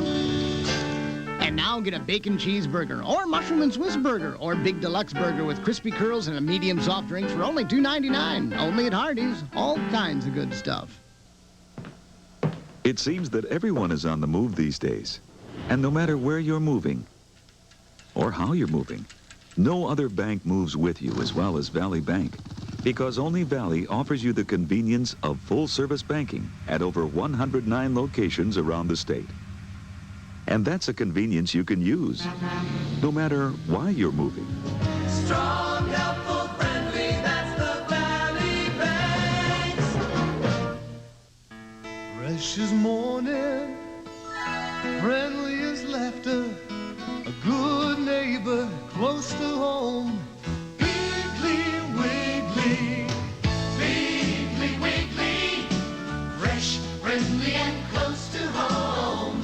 Piggly Wiggly, fresh, friendly, and close to home. Piggly Wiggly, Piggly Wiggly. Personalities, weekdays at 3 on TV2. Well, the action just outside of Detroit is coming from inside of the Silverdome here. Packers trailing the Lions by 4 at halftime. James Brown along with Randy Cross. And Randy, here we thought we had two teams struggling a bit offensively, and they combined for over 400 yards in the first half. Well, exactly, James. They're running the ball very, very effectively. Matter of fact, the quarterbacks are running the ball effectively. Barry Sanders, unlike the first 3 games of the year, is being highlighted and is very effective on the ground. You talk about on the ground and the quarterbacks in the first half. Comparison between Rodney Peete and Don Majkowski. Pretty impressive numbers, although some up and down things as far as those numbers are concerned, but they both had their clubs close. And you take a look at the running backs. Rodney Peete handing off to Barry Sanders. Impressive first half, but Brent Fullwood, give him an awful lot of credit. He really ran for some hard-earned yards in the first half. And as you gear for the second half, what might you look for? More of the same or a little different? I think more of the same out of the running backs. Both teams have to feature the running game to keep the pressure off their quarterbacks. But as well as the quarterbacks have been running, in the case of Majkowski and Peete, both these quarterbacks have got to be much, much more effective. Majkowski was 10 of 20, Peete was 10 of 22, and the winning team will be the one with the quarterback that is on the money, is effective, and makes the big plays in the second half throwing the ball. All right, well, we talked again about how important this game is to both teams. They're playing like it. We've got a close one at the halfway mark, 14-10, Detroit on top. We'll be back with the second half in just a moment. When it's your business, you do what you have to do. For example, if a customer needs something in a hurry and you have to unload the truck yourself, you do it. That's what an owner does for a customer. That's why I rent cars from Avis. Avis is the only major rent-a-car company owned by its employees, and they're trying harder with roving rapid return. a computerized drop-off system now at more locations than ever to get you on your way faster. They say that you can't please everybody. I say an owner's sure gonna try. Avis, we're trying harder than ever. Now, I'm minding my own business, and this guy on the phone is chewing my ear off about how I gotta leave AT&T. Save big, we're better. So, now I'm wondering what's in the fine print. Like, where do these savings come from? If I got a problem with my bill, can I speak to a machine, or can I maybe talk to somebody with a pulse? They say switch and save. Don't take their word for it. Have them put it in writing. So I said to the guy, let's put it in writing. Guy says, excuse me? You know and I know. It's still not AT&T. Ready for some good news? If your car is in an accident and you have Allstate insurance, you can leave it in our hands. Allstate's recommended pro shops can do everything, including the estimate, in one stop. And to make you feel even better, Allstate will guarantee their workmanship for as long as you own your car. Well, that's the news. Now, be careful. You're in good hands with Allstate, a member of the Sears Financial Network. When are we going to get a maid? We don't need a maid. That's why we had kids. Catch the show People magazine called one of the season's happiest surprises. Yes! Lenny. Then, has Dr. Mike met his dream date? What do you feel like eating? How's lobster sound? Like this. Or his worst nightmare? Doctor, right after Lenny, Wednesday. What's he done to my baby? A child held hostage pushes a cop to a chilling decision. I had to do something. Top Cops, Wednesday.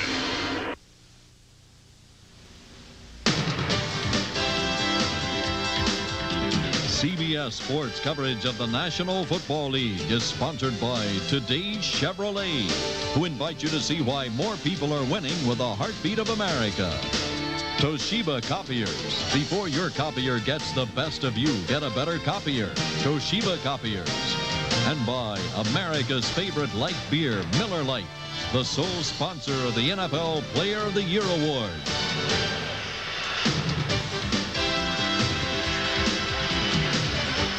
Just about the start of the third quarter here. Detroit on top, 14-10.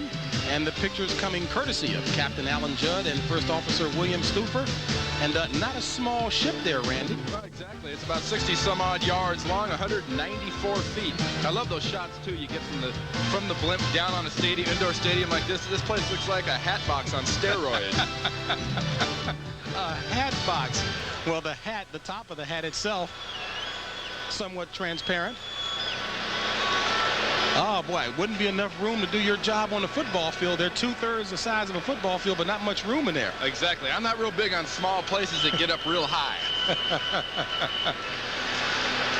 And Eddie Murray will try to see if he can put aside the pain from that ailing left hip to boot this one a bit further.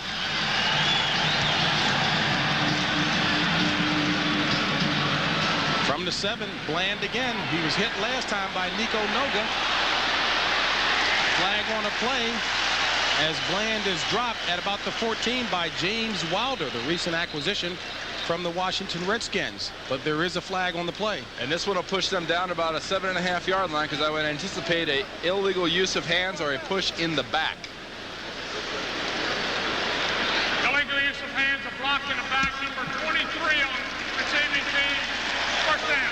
All right, Randy, get elementary with me. Illegal use of hands, what is that on a kickoff play? Well, on a kickoff play, a long time ago, they decided players can't block below the waist. So on a kickoff return, the blockers have got to hit you above the waist, and it's always a case where the guy's running downfield, the other guy's coming for timing across the field, and Tiger Green there, number 23, got caught, instead of pushing him in the front of the body, actually pushing him either on the side of the shoulder or part of the back of the jersey. It's not even worth trying, because the officials always catch that. As a result, Green Bay back at its own 8, complete to Ed West. Ed West looks to have enough for the first down. And big Ed West out of Auburn, 7th-year vet, 6'1", 240. That's his 6th catch of the year, and 3 of them are for touchdowns. He got one earlier today, and there's a flag down on the play, probably holding. And that will bring it back again. Holding, 77 offense, first down. And that goes against the second-year player, Tony Mandarich. So Green Bay being stymied early here in the third, not by the the Detroit Lions, but by their own miscues. Well, big Tony Matters, number 77, there obviously in his second year learning to get a good grasp of his technique, as well as his opponent. No pun intended. Back at the 4 of Green Bay, 1st and 14. Jackie Harris in motion. This is Fullwood. And Keith Ferguson limits him to about 2 on the play. Oh, Jackie Harris at the second string tight end came in motion, and all they asked him to do on that one is just a wham block on the nose guard. Well, the nose guard happens to be Jerry Ball, who's all of about 6'1", 300 and some odd pounds. That's not a real easy job to ask a tight end to come and do that. Good penetration by Ball on that play right there. He actually disrupted the continuity of that play and enabled his defensive teammates on that side to come in and stop that for a short game. Jerry Ball would love to freelance with the Pistons. Talks about his great basketball game. On second down, Fullwood can't get a handle on it. Will bring up 3rd and 11 for the Pack. You see Don Mikowski shaking that hand of his. He hit his hand on the helmet of a KC player last week, Kansas City Dino Hackett. Had a little problem earlier in the week, but supposedly better now. I tell you, there weren't too many parts of that man's body right there, number 7, that didn't get hit by the Kansas City defense, that he didn't need the ice by Monday morning. He got beaten up pretty good by that defense. Dropped 6 times last week. 3rd and 12, call it. Incomplete, intended receiver, Clarence Weathers. And boy, Mikowski tried to thread the needle that time. Dangerous territory. Jimmy Williams was right there along with Ray Crockett.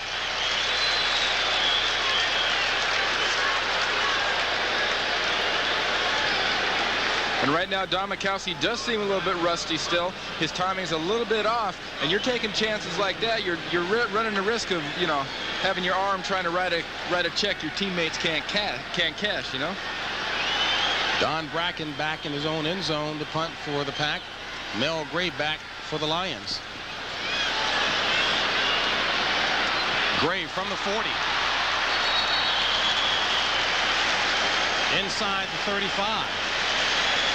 A 33-yard punt from Bracken, a 7-yard return by Mel Gray, and the Lions will start with excellent field position. 13:26 remaining in the 3rd. Packers trailing 14-10. This telecast is presented by authority of the National Football League and is intended for the private use of our audience. Any rebroadcast or other use of this telecast without the express written consent of the Detroit Lions and the National Football League is prohibited.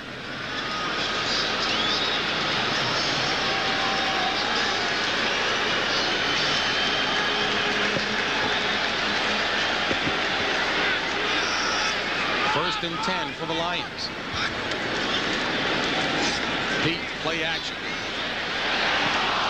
Intended receiver Aubrey Matthews overthrown, and Randy again an example of the up and down play of Rodney Pete. That an example, a wide open guy. Exactly. He's very disappointed right there, and he was wide open. In fact, he had 2 guys wide open because not only was Clark open, but Richard Johnson was running in the same area, and he was also open. In basketball, I know if you're shooting from the side of the goal, you try to decide whether it's going to be over the rim or off the backboard, and you kind of get it stuck in between. So classic case there with Rodney with 2 wide open receivers. And I saw on the sideline there, Mouse Davis and Wayne Fonts with the headsets on, and Andre Ware, the quarterback, he says they got to keep telling me to get back. I keep wanting to get it on the field. I want to play. 2nd and 10. Pete takes it out of bounds down near the 30, a pickup of a couple. You talked about Andre Ware chomping at the bit to get into action. Ran the run and shoot down at the University of Houston last year, of course, and he feels he can step in here and do the job now. Well, a lot of people would assume that, heck, he ran the run and shoot in Houston. It's the run and shoot up here. It's just like saying I was a passing quarterback at the University of Southern California. I'm going to come to Detroit and be a passing quarterback. It doesn't work like that. It's a different run and shoot. It's a different method. And, you know, Andre Ware is going to get a year or 2 to sit around, get a little experience, get a little humility, and when Wayne Fonts thinks he's ready, then he's going to put him in. On 3rd and 8, Pete complete to Greer. First down.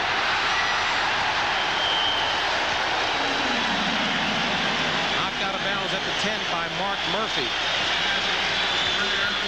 21 yards on that pass play from Pete to Greer. Well, Greer, the ex-49er, came here as a Plan B'er. Came originally to the 49ers out of the Canadian League, where he ran this run and shoot in Canada.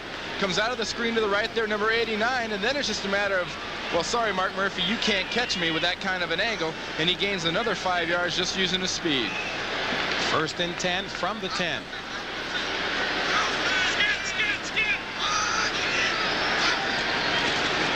Sanders, the ball carrier.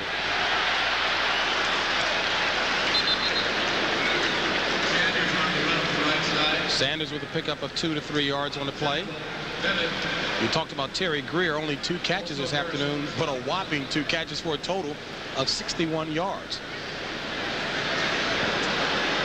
And Sanders right there is a good example of his acceleration and his quickness. Looked like he was basically stymied and stopped for no gain, and still manages to eke out a couple of yards. You saw Tampa there was still leading Minnesota 13-3. That would be a major upset. 2nd and 6. Pete with plenty of time. Has open field to run it. Touchdown, Detroit. Rodney Pete.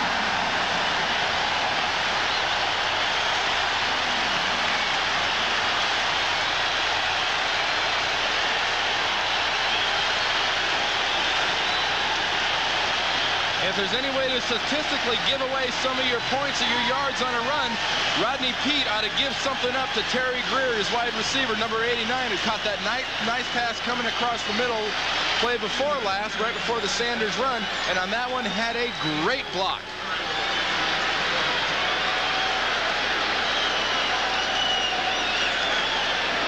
Eddie Murray for the point after. And it's good. Jim Arnold, the holder. So Detroit expanding its lead. Well, Rodney Pete here has enough time to eat a sack lunch, have a couple hot dogs, maybe a nice little Coke or something. He's not getting any pressure. Salem's throwing guys around like crazy. Now he decides to run. Watch Greer on the right side of your screen. We used to refer to a block like that using your posterior as a different kind of block. It was a great effort, and it worked. That's 6 points for Rodney Pete and the Lions. Every game of baseball's championship season is here on CBS. You know, I love coming to the park with their major.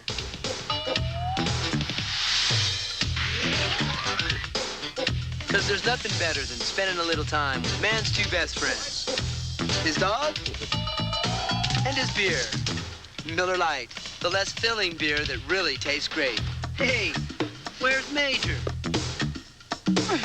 Miller Lite, where less filling really tastes great. Hey, where you been? There's a new attitude at Northwest Airlines, a new dedication to service. You can see it in our on-time performance, the best of the top 7 U.S. airlines. That's our commitment, to make sure you're on time for your commitments. We tested STP oil treatment under the worst possible conditions. In the taxi cabs in New York City. The result? Engine lift to wear was reduced by up to 50%. And now there's an STP for your newer car, too. The time has come for a new kind of full-size luxury that lasts. The 1991 Chevrolet Caprice. Unsurpassed corrosion protection helps keep the body durable. A clear coat finish keeps it beautiful. An extensive warranty keeps it protected. Because something this good-looking should be kept around for a long, long time. The time has come for a Chevrolet Caprice. Prepare to be impressed.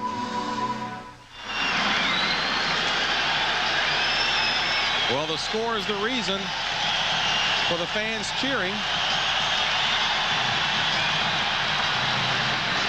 Bland from the 3. At the 15. Great special teams hit by Mark Brown.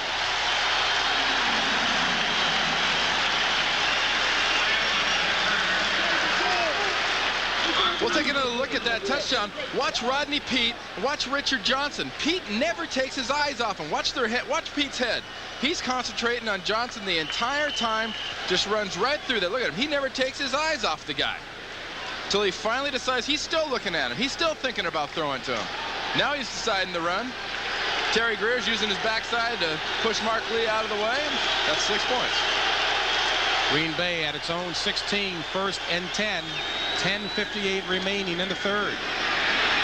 Darrell Thompson.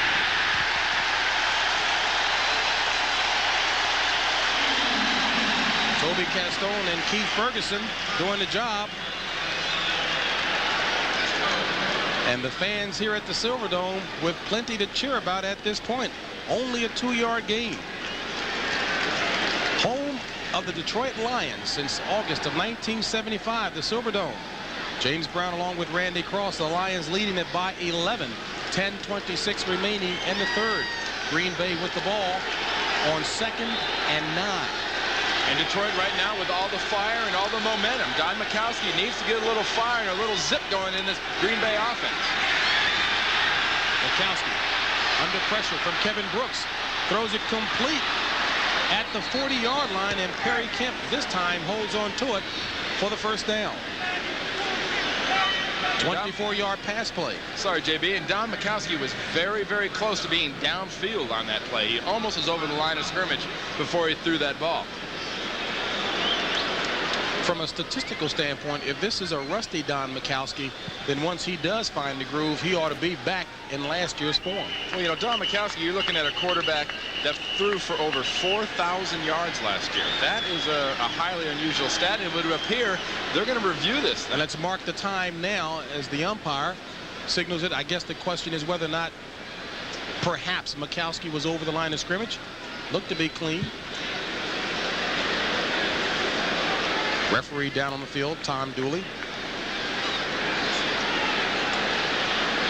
So, you know, a lot of people make a common mistake. They say, well, look, what is it? Is it the quarterback's arm? Is it the ball? Is it the quarterback's foot? Last year, what was it? Well, they changed the rule this year.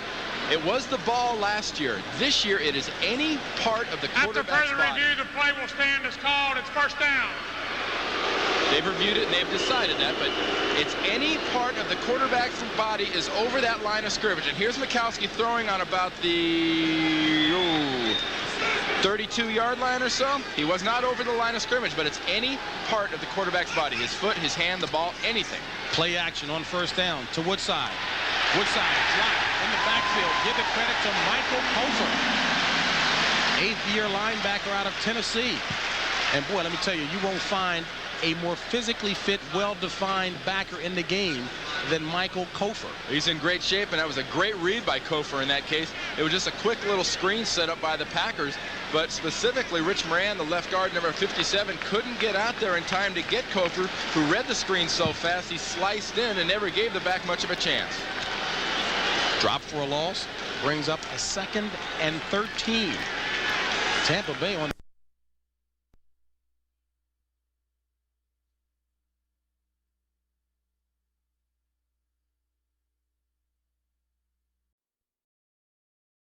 line of scrimmage, and here's Majkowski throwing on about the 32-yard line or so. He was not over the line of scrimmage, but it's any part of the quarterback's body. His foot, his hand, the ball, anything. Play action on first down to Woodside. Woodside drop in the backfield. Give the credit to Michael Kofer, 8th-year linebacker out of Tennessee.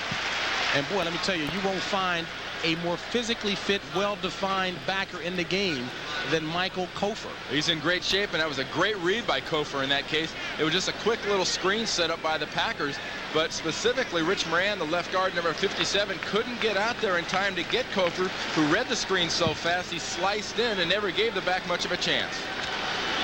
Drop for a loss, brings up a 2nd and 13. Tampa Bay on Minnesota. Minnesota only 8-7 with Herschel Walker since the trade. Not paying big dividends. Majkowski trying to find some dividends here. Complete to Jackie Harris, the rookie linebacker. Make that tight end out of Northeast Louisiana. Stopped by Bruce McNorton. Toronto on top of Boston by 1 that game in the 5th inning. And of course the Mets have to win in order to stay alive. Right now they trail by 2 runs that one as well in the 5th. And of course if Pittsburgh wins, they can just, it'll be moot. Pittsburgh will clinch. And the National League Championship Series starts Thursday night here on CBS. 3rd and 5. Ball at the 46 of Green Bay. Mikowski looking for Sharp, complete. And forward progress looks to be more than enough for the first down by at least a yard. A 6-yard pass play from Mikowski to Sharp. Here we have Sterling Sharp, number 84, ISO'd against 42, Oldham. He just goes up, knows right where he needs to get for that first down, and settles down right in front of that zone. William White can't fill up there in time to keep him from catching that ball. Nice play call, good execution by a fine veteran wide receiver. Sharp not as vocal this year. Nowhere even close. He says he's not talking quite as much as he has in the past. 1st and 10.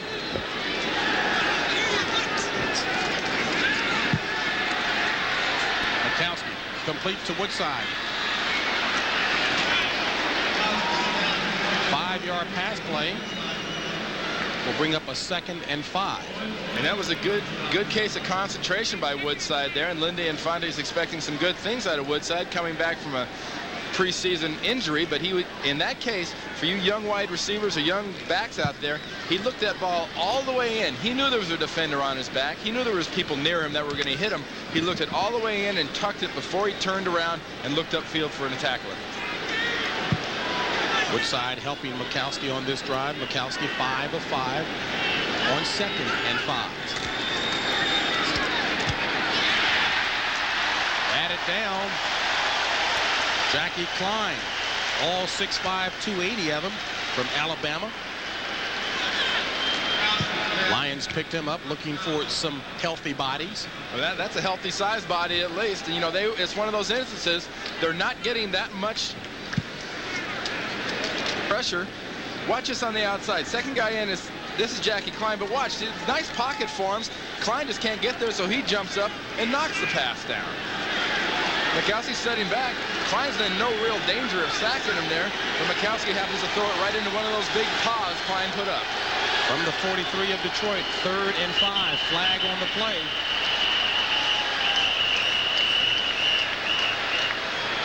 And Mark Duckins and James Campen looked to be stuck together that time.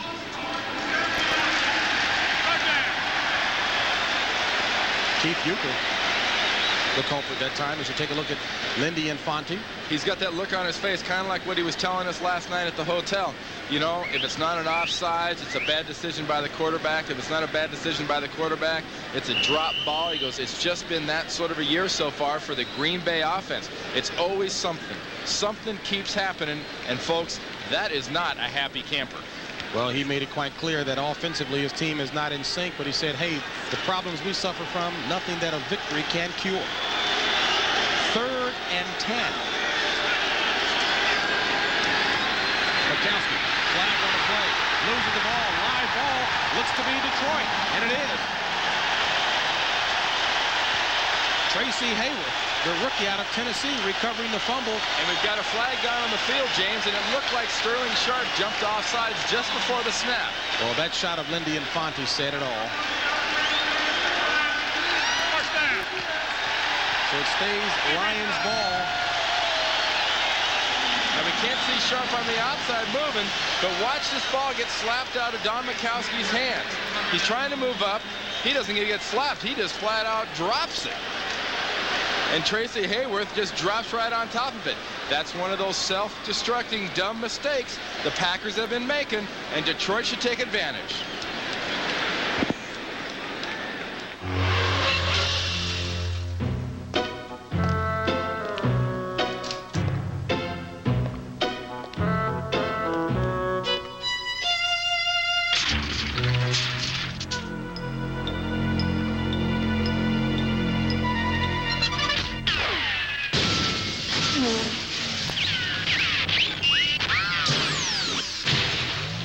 before your copier gets the best of you.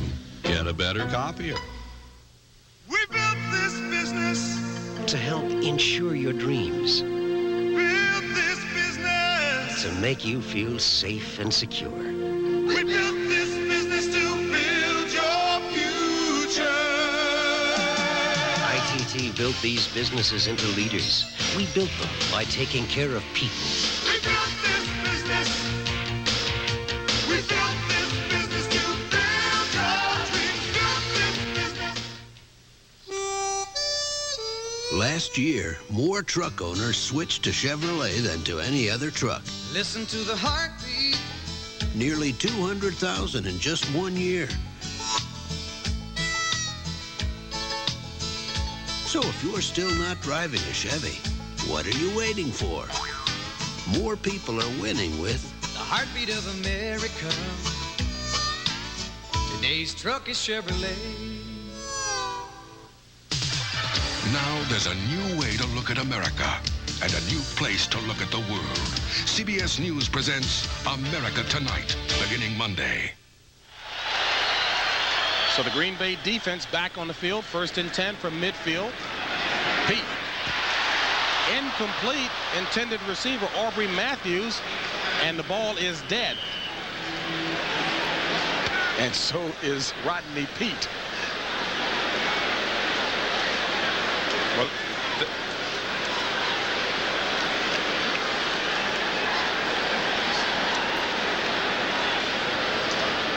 Well, Randy, I guess the sum and substance here, if you turn the ball over, you can't expect to win, and that certainly has hurt Green Bay early. Exactly, and that's what Lindy Infante was telling us. It's been these turnovers, and it's been the mistakes as far as mental mistakes, assignments, jumping off sides, things like that.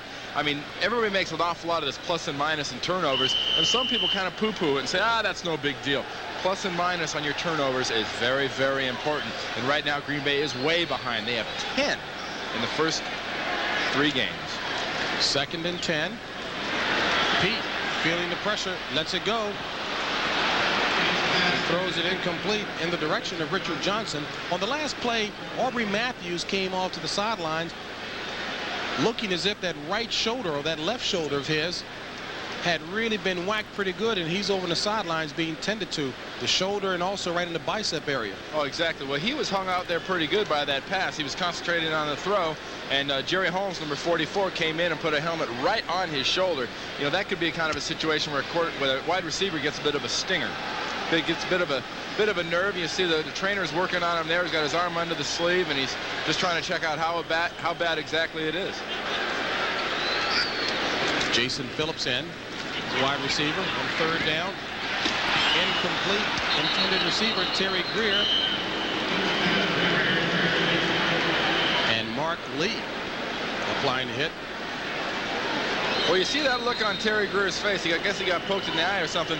That pretty much sums up that last series for the Detroit Lions. It was sort of an uninspired, tired looking kind of a play. Mark Lee. That's Mark Lee, the veteran cornerback, number 22 down. Well, the toll not only taken by the receiver or intended receiver, but the hittee as well can receive just as much. And we need to watch the very end of this right here and look for Lee, number 22. Now, Lee, number 22, is right here. Now, concentrate on that. That's the thing to look for. Lee's going to be running. I'm sorry, he's coming out of the right side of the screen. Ooh, his own guy got him. Mark Murphy come in there and put a shoulder right into the side of his neck. It's kind of a delayed reaction on that one.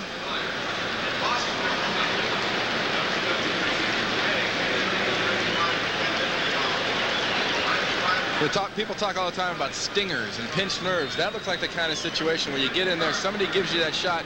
You saw him sit up at first and seem like there's nothing wrong, but it's kind of a delayed reaction. That thing really starts settling in. That if it is a pinched nerve, really gets down into your arm, gets up into your neck, into your ear. So you see him gets up there, and now all of a sudden he starts to realize, hey, this doesn't feel very good. Matter of fact, I think I'll lay down. A stinger. A stinger.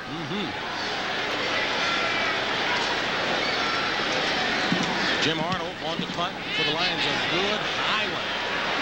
Boy, special teams down to cover, and that's the time there. And inside the 5 is Ray Crockett. Downs it near the 3-yard line. A 46-yard punt. So Frank Gans' special teams unit performing well.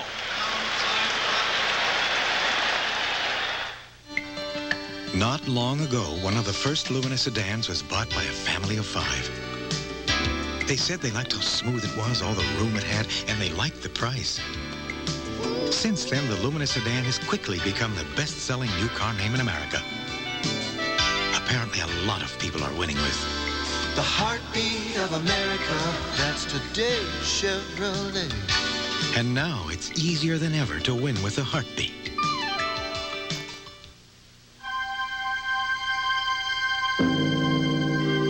From the Far East to Europe.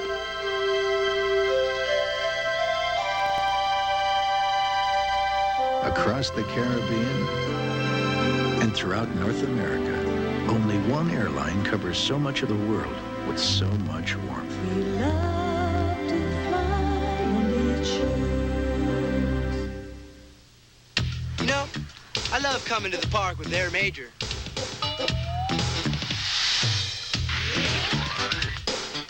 Because there's nothing better than spending a little time with man's 2 best friends. His dog and his beer. Miller Lite, the less filling beer that really tastes great. What's this? That's mine. Yeah, doggy. Miller Lite, where less filling really tastes great. The black and blue division is in for another brawl.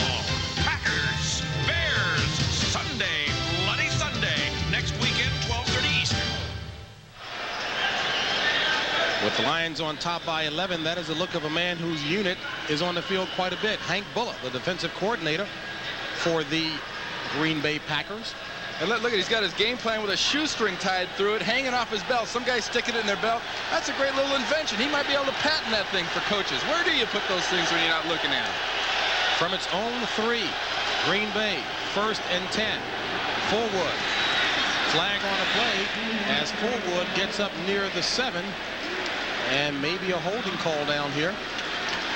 It would appear to be a holding inside. There were several large bodies in blue being put down on the ground rather aggressively.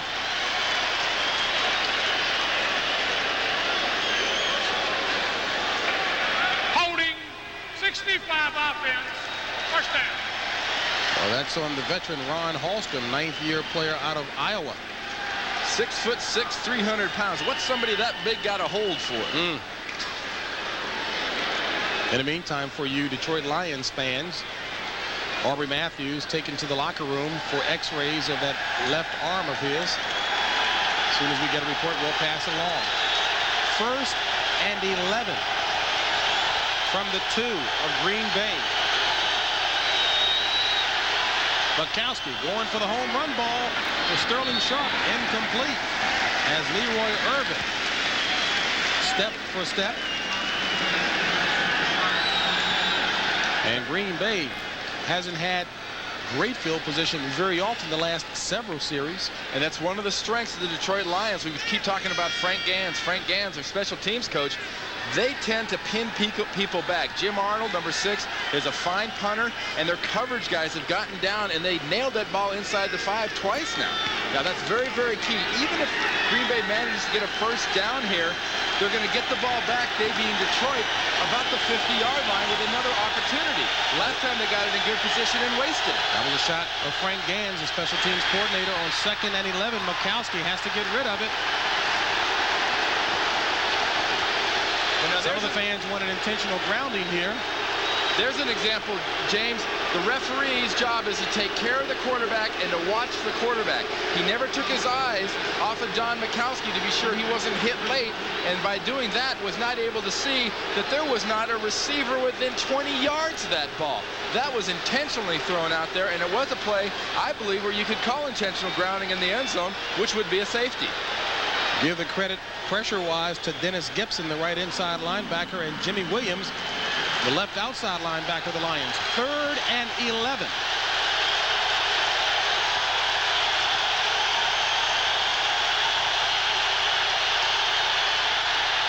Fontenot, complete. Short of the first down. And a late flag. Personal foul here. James, I think even without that flag, it's going to be pretty close to a first down.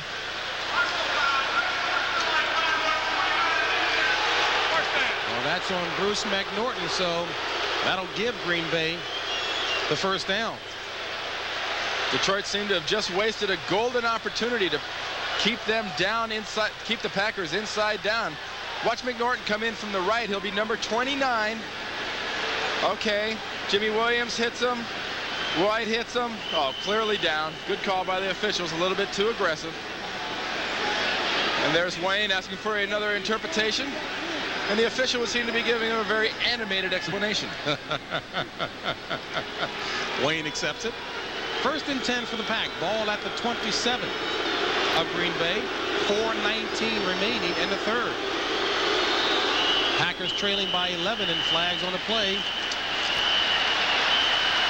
And we have some extracurricular going on. These guys will be thrown out. Look to be Rich Moran and maybe Kevin Brooks.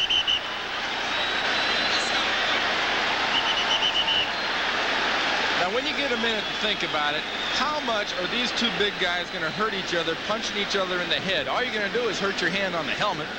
These guys, they're trying to grab each other's face masks, and they're trying to punch each other in the head and punch each other in the stomach. Why the heck do you think you wear all those pads? You aren't going to hurt somebody in a... I mean, they're not exactly dressed for a street fight. Well, a little house cleaning to do here for Tom Dooley.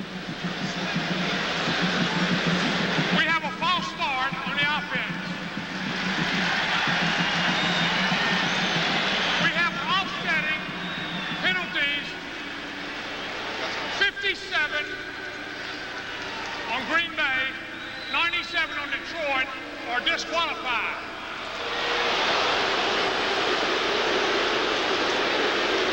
So indeed, that is the explanation. Both Kevin Brooks and Rich Moran being thrown out as you take a look at Wayne Fontes lecturing Kevin Brooks. And Rich Moran, the 6th-year vet out of San Diego State, knowing better. Now here's Brooks, here's Moran. Watch what happens here.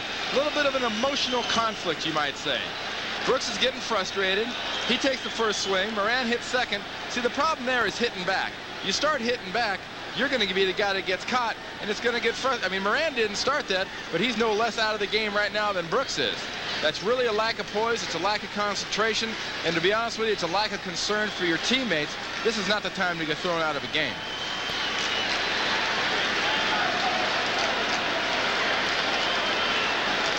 Well, Randy, we know, at least from conversations with some of the Packers last night, that there is some frustration amongst Lindy and Fonte's offensive linemen, the veterans who want more playing time, like Moran and Halston. Well, Billy Ard told us, you know, we've got 9 guys on our offensive line, and all 9 guys have been starters and want to be starters. Take a look at Rich Moran heading off. 1st and 15 for the Pack.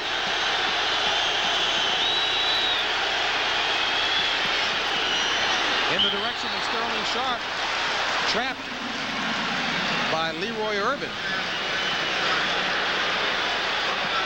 So Leroy Urban looks to be playing inspired defense here, trying to get those veteran legs to show some youth.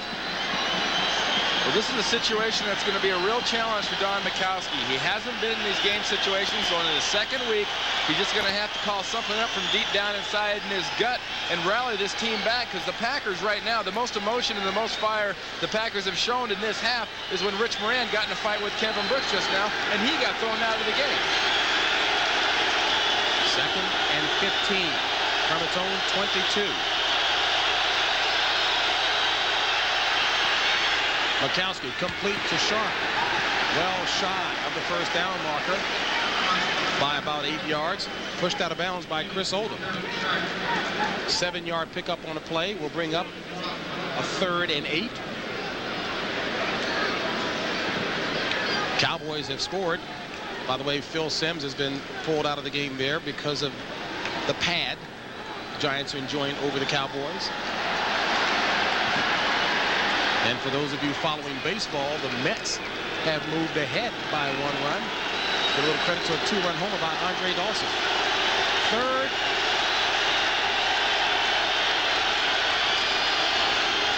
And 2. Was it trapped? Incomplete. Clarence Weathers, the intended receiver, and the official right on top of the play. We talked earlier about field position, James, and though Green Bay naturally would have loved to have driven down and gotten points out of any drive, they did a very effective job there of pushing the ball out and getting their punter some time to get the ball downfield. Here's the catch again. Ball hits the ground first. Good call by the referees. But now Don Bracken, number 17, has a chance to pin Detroit back. Very critical here. He doesn't kick the ball low and directly to Mel Gray. He should go to the corners and keep it away from Gray. Gray is dangerous.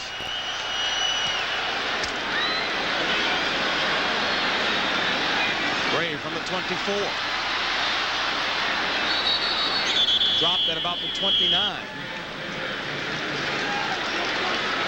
So Detroit will take over. Ball marked at its own 29, leading it by 11.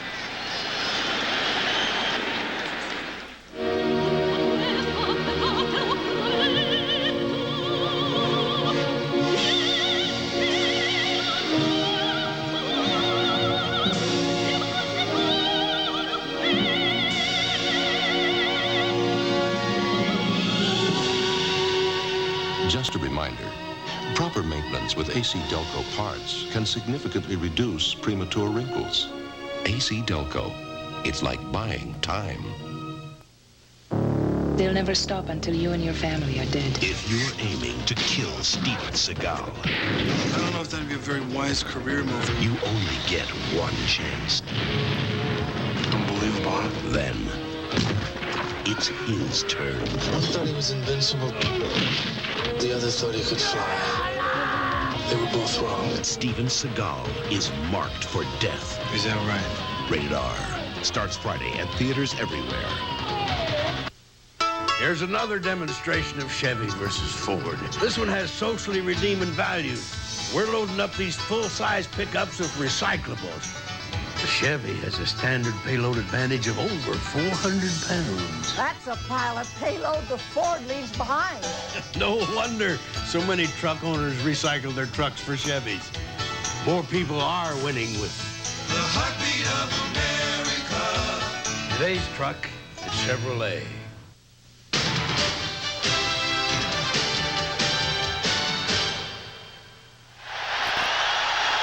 Well, 65,000 fans can have some fun when the home team is leading by 11, 2:42 remaining in the third.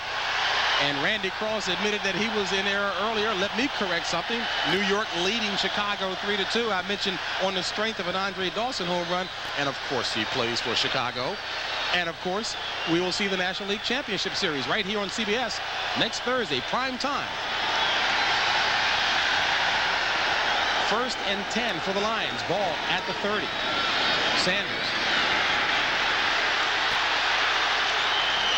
using his speed and juke moves to create something again out of nothing. Only 3 yards on the play. But Hank Bulla, in talking about Barry Sanders, says he has that ability to create something out of nothing. He said he had a play against us last year. It was one of the greatest runs I've ever seen. He made 6 or 7 of our guys miss him on 1 run and gained 1 yard. He says, but it's still, I don't care. One of the greatest runs I have ever seen a running back make. And Barry Sanders can do that, but this is a critical situation here, I think, for Hank Bulla and his defense. They've got to stuff Detroit here and let the offense get another chance. Let the offense get a little fire and get them back in this game.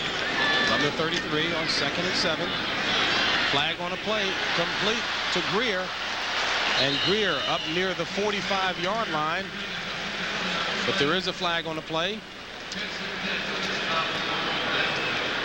And judging by Timmy Harris's reaction, it is indeed against Detroit. Well, Harris has done an Holding 60 offense. Second down. That's Mike Utley, second-year player out of Washington State. Harris has done very little cheerleading today. Normally you get a game with him, you want to get a pair of pom-poms out for him. Here's Utley, the right guard. Harris, 97. Let's see what Mr. Utley, let's see what the infraction actually was here. Gets a hold of him. He's got a 7. Ooh, he's got all of that 7 in his hand. Then he's got his foot. Then he has his leg. Yeah, that was holding. Yeah.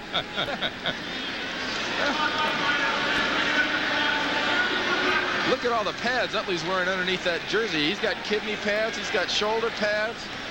My goodness. And the official doing some house cleaning asked that the clock be reset to 2:11, and indeed it is. 2:11 remaining in the third. Lions on top 21-10. Second and 17.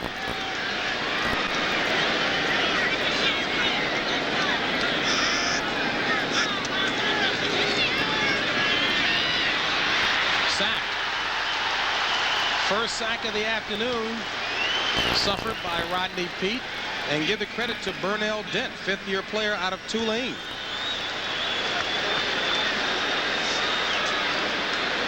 Well, we'll see Dent here, number 56, a little left to center, standing up right here. Now, this has got to be the responsibility of an offensive lineman. You can't let a linebacker like this, he's reading the play, he's watching Barry Sanders, he reads it's going to be a block. I'm sorry, it's not the Lions' fault. It would appear to be that was probably Mr. Sanders' man. He overran his responsibility and could not get back in time to block Burnell Dent. Small size hurt him that time. He couldn't see over his lineman. Third and 23.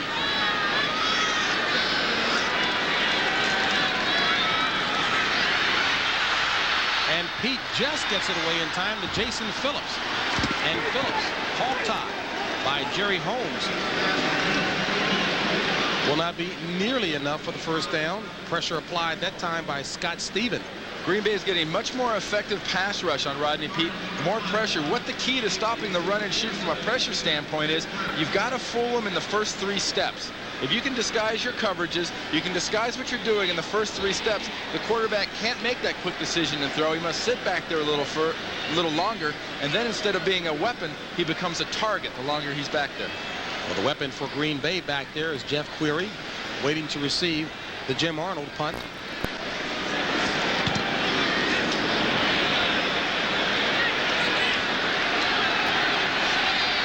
From the 29, Query run out of bounds at the 38.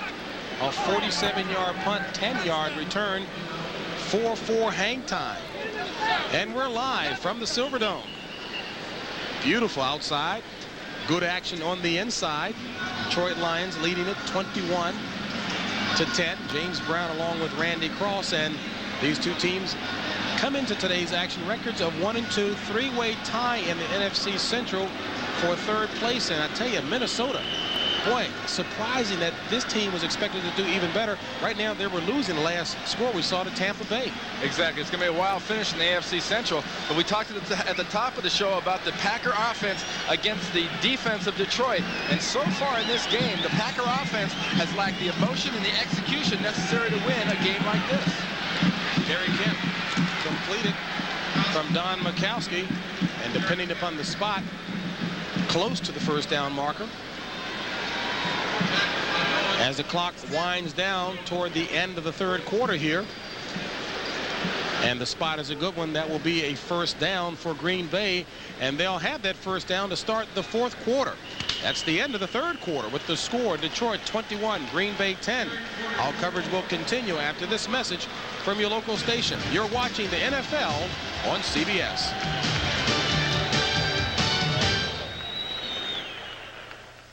This is CBS. Real stories from a real year-end clearance. We saved $1,500 on our new Camry. Save on Camry, the most trouble-free compact in America. I saved $2,000 on my Corolla. Save on Corolla, the most trouble-free subcompact in America. It's Toyota's year-end clearance on Toyota trucks, Camrys, Corollas.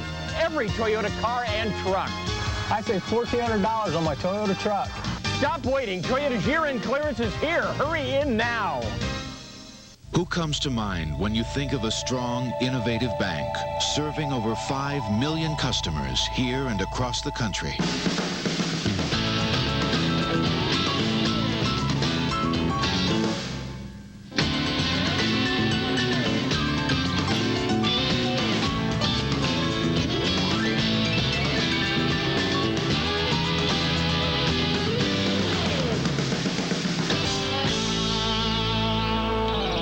Shop Menards' Oktoberfest sale for savings that really last. Like the Forever Storm and Screen Doors by Emco. They're guaranteed not to crack, split, dent, or rot for as long as you own your home, starting at just $184. And save on Red Devil Lifetime Caulk with silicone. It's backed with a lifetime warranty. Use it on any surface, indoors and out. Now just $1.59 per tube. Discover savings that last at Menards. Save big money at Menards. Inside Edition, weekdays at 4 on TV2. Pictures and sounds for today's telecast coming to you courtesy of the CBS compound just outside of the Silverdome. The Nerve Center, our remote Nerve Center, if you will, just on the outskirts here of the Silverdome. And on the inside, good action indeed as the Lions enjoy a 21-10 lead as we start the fourth quarter. James Brown along with Randy Cross. This is Don Mikowski on first down. Complete to Keith Woodside. And Woodside to the 44. Well, Randy, we talked about the importance of getting a victory today for both teams. 1 and 3 starts don't cut it. Well, especially look at all those teams 1 and 2 there. Detroit, Green Bay, Minnesota. There are what, 8 1 and 2 teams in the NFC, 3 undefeated, 2 are 2 and 1, like Tampa is right there. If Tampa can go to 3 and 1, that's going to be a major blow to these two teams right here, starting out 1 and 3. Both of these teams were allegedly playoff teams coming into this season. You know, I think you almost have to not write off, but these guys will have a heck of an uphill battle of whichever one of these teams end up 1 and 3. 2nd and 3, complete for the first down to Sterling Sharp. So Mikowski finding Sharp for the first down inside the 35. 9-yard pickup on the play. Sterling Sharp is having one of those days that people expect from Sterling Sharp. He's getting quite a few catches. We see Herb Welch, number 28, out of UCLA there, holding his left arm. But when you don't play a lot, like Herb Welch has not played a lot in the past. He was with the Giants, didn't play much. He was kind of a backup. Now he's at Detroit. He's only in there right now because Benny Blades is banging up and on IR. You got to get hurt pretty bad before you come out. When you don't get a chance to get in there often, you got to have something almost falling off your body to come out of the game. 1st and 10 from the 35 of Detroit. Mikowski complete to big Ed West for the first down. And Ed West having himself a good season. 2nd catch of the ball game. Now watch his protection on the offensive line here, and West is just going to get out here in an open area and pick up a nice pass from Don Mikowski. The offense to this point is executing well on this drive. They're moving the ball like they need to. They're getting it down the field. They're not being flashy. They're taking what's given to them. Now would be a time where you'd expect a mental mistake or an error. If they don't make it, I think Green Bay can score a touchdown on this drive. On first down, Mikowski throws it complete to Jackie Harris, the other tight end. And they say he was bobbling the ball, so it's out of play and incomplete. Harris, rookie out of Northeast Louisiana, 6'3", 240. Now let's join in. The officials have the luxury of being there live. We're there a little bit later. And he is definitely bobbling that ball. By the time he gets control, his knees are on the ground. Mikowski knows that should have been a catch. Well, okay, that's all right. He's a rookie. Let's do it again. Nickel defensive package in for the Lions. Ray Crockett, the 5th DB. 2nd and 10 from the 21 of Detroit. Mikowski flushed out of the pocket inside the 10 to about the 6-yard line. So Mikowski with the 14 to 15-yard run.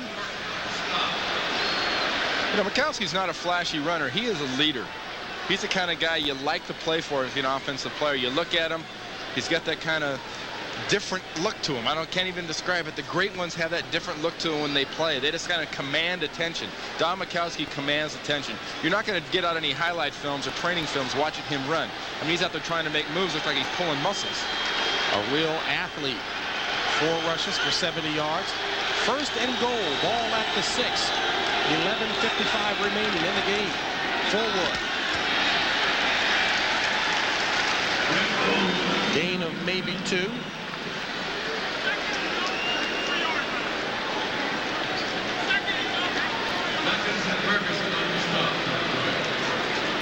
Brent Fullwood getting down into that critical part of the field where he has problems in the past. And he knows it.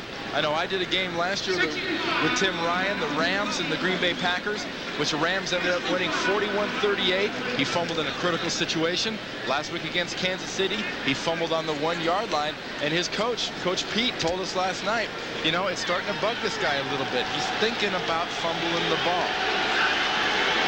Do you give it to him in a crucial situation like this, knowing that? Play action. Mikowski under pressure. Throws it complete. Touchdown. Michael Haddix. So the man on the Packers, who Coach Infante says is the best blocking guy amongst the running backs, catches one for the touchdown. There were 3 Green Bay Packers out there. There was Michael Haddix. There was Jackie Harris, number 80. And we'll see Haddix right here. But also keep an eye on this gentleman right here. Hallstrom, number 65, is playing at tight end. He's out there. If you're a coach, you know what your biggest worry is right here? Mikowski gets rid of the ball. It's a nice throw, and the extra point is good. But Mikowski throws the ball up there, and you're going to see these guys. All of a sudden, there's 3 guys out there with 1 defender. But watch Hallstrom, that left tight end right there. He's going to get out there. If you're an offensive coach, you're thinking, oh God, don't go for the ball. Don't do it. Look at him. Look, he's going, oh, I should have had it.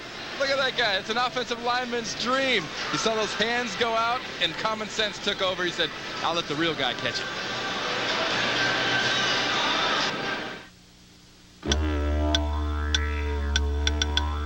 From the outback of Australia, you can see the lights of Paris.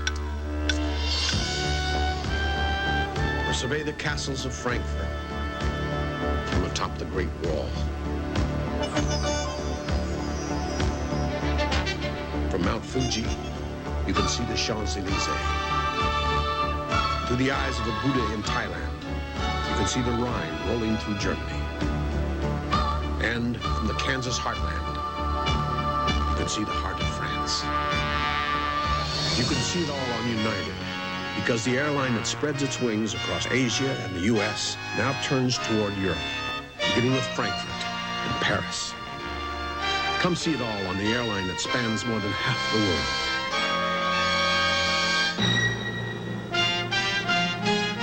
Come fly the friendly skies.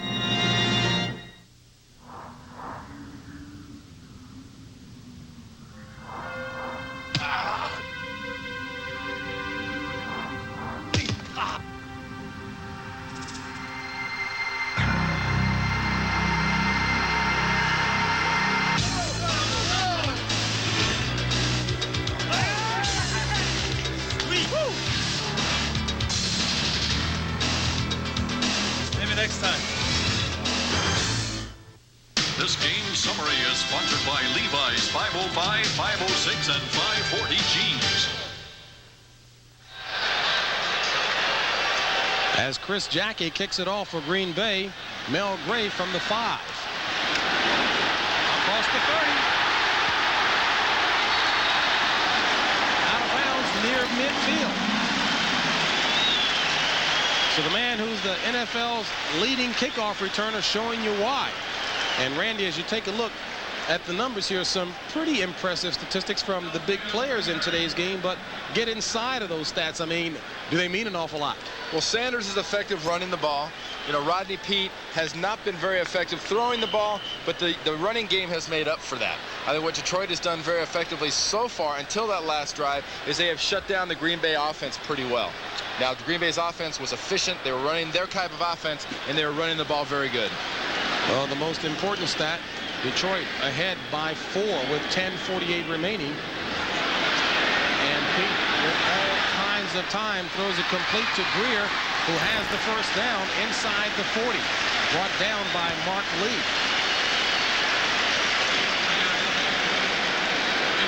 Rodney Peete had all day back there. Great protection by the offensive line. And all Greer was really doing, he sort of came off the line of scrimmage and stood there for 3 or 4 seconds and finally figured out I'm the only open guy out here. Detroit at the 38 of Green Bay.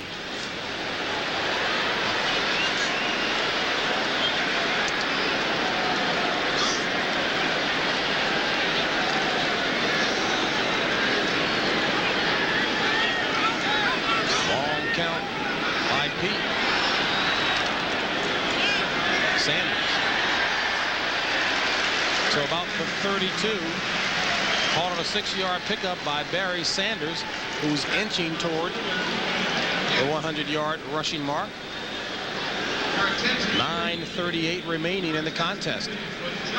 And that one is a final. Giants over the Cowboys. Jack Trudeau starting in place of the injured Jeff George, and Tampa Bay now trailing Minnesota. So the Vikings caught fire down the stretch. 2nd and 4 from the 32 of Green Bay. Jason Phillips in motion. Sanders.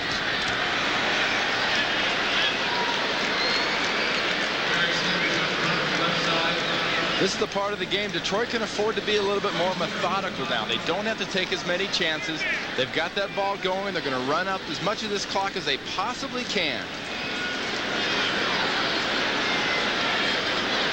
Ball marked at the 29 of the Packers will bring up a 3rd and 1 situation. Greer to the near side. Jason Phillips in the slot.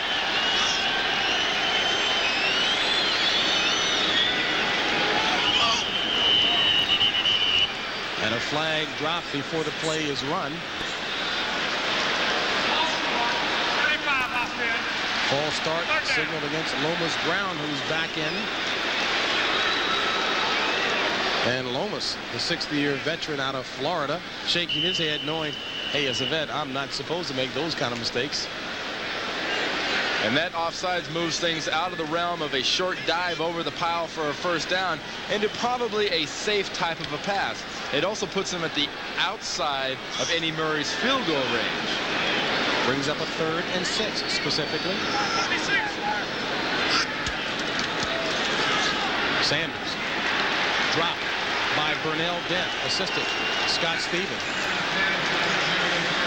Maybe a yard on the play only. And Eddie Murray's coming onto the field. It'll be an approximately a 50-yard attempt for Murray. Eddie Murray's career longest is 54. Did it twice.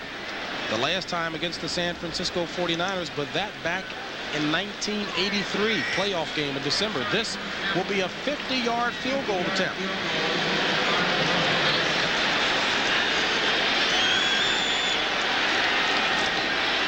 It's up. And it's no good. So Eddie Murray comes up with his 2nd miss of the afternoon.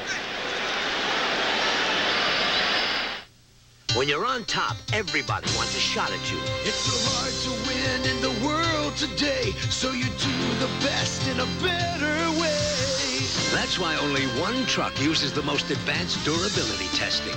Why only one truck uses advanced tire testing to improve its suspension.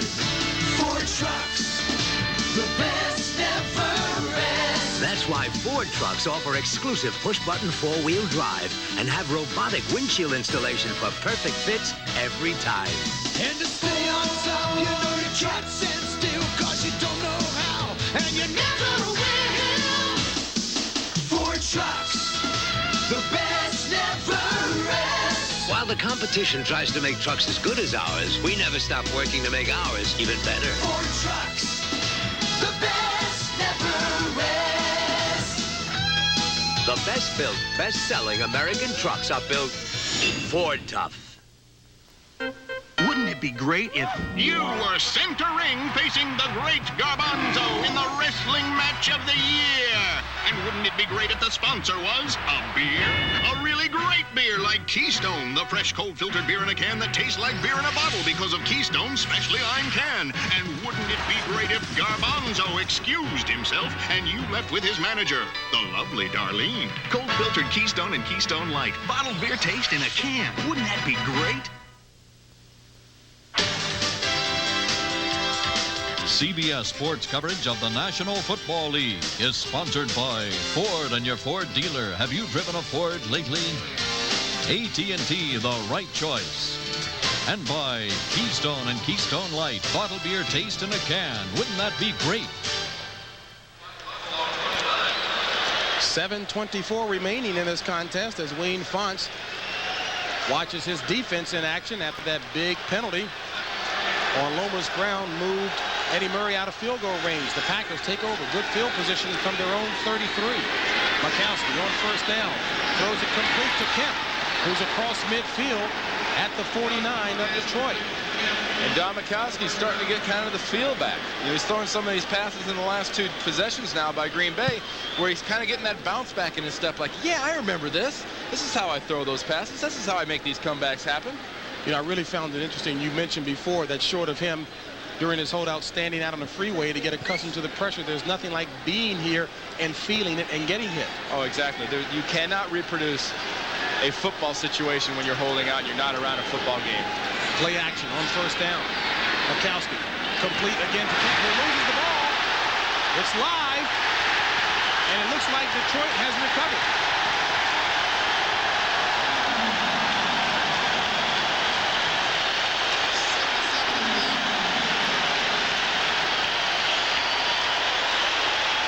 And Tony Mandarich slow getting up off of the field on that one as Detroit recovers the loose ball. Lindy and Fonnie, no doubt, asking for that to be reviewed and take another look at it, because his point would probably be here, Mikowski's throwing this ball, is that Kemp did not have possession long enough. Au contraire, he had that ball long enough to get both feet down on the ground. That was a possession, and that was a fumble. Big play. And a wicked hit applied by William White, third-year player out of Ohio State. Fumble recovered by Dennis Gibson of Iowa State. And a good afterthought. Did you see Don Mikowski diving in there after that ball? That's the kind of quarterback he is. That's why these guys love this guy. They'll do anything for Don Mikowski. They say he's a quarterback and has a lineman's mentality. Yeah. I mean, you put another 7 on him, he and Tony Mandarich. He looks like Tony Mandarich with all the water taken out of him.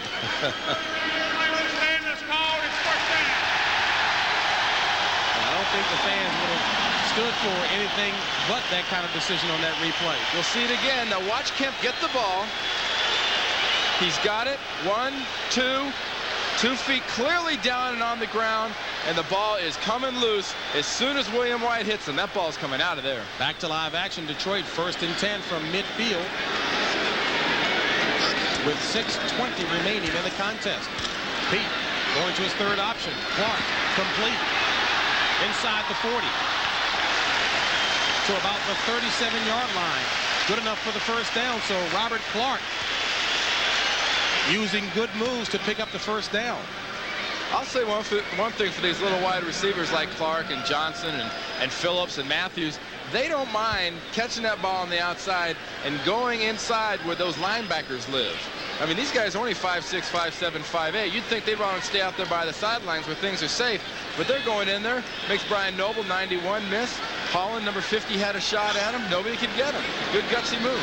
1st and 10 from the 37 of Green Bay. Terry Greer to the near side. Johnson in motion. Sanders, the ball carrier. And Sanders, 5-yard run down to about the 32. Dent and Weddington on the stop. 5:14 and counting remaining in the contest. Green Bay trailing by 4. And Barry Sanders, after being sort of stifled for the first 3 weeks of the season, so far today has 17 carries and 92 yards. It's what Detroit wanted to do. They wanted to get the running game going, get the pressure off having to make the quarterback pass every single down. He's created a lot of his own holes. 2nd and 5. Sanders tried to scoot by Mike Weddington. Weddington holding on for dear life. Still a pickup of 2 on the play. That was another example. Weddington was clearly unblocked. Nobody even near him. But when you're trying to tackle a Barry Sanders, you have to be a little bit more hesitant. You have to be careful. Because if you miss a tackle on Barry Sanders, you might be the last guy with a chance to tackle him.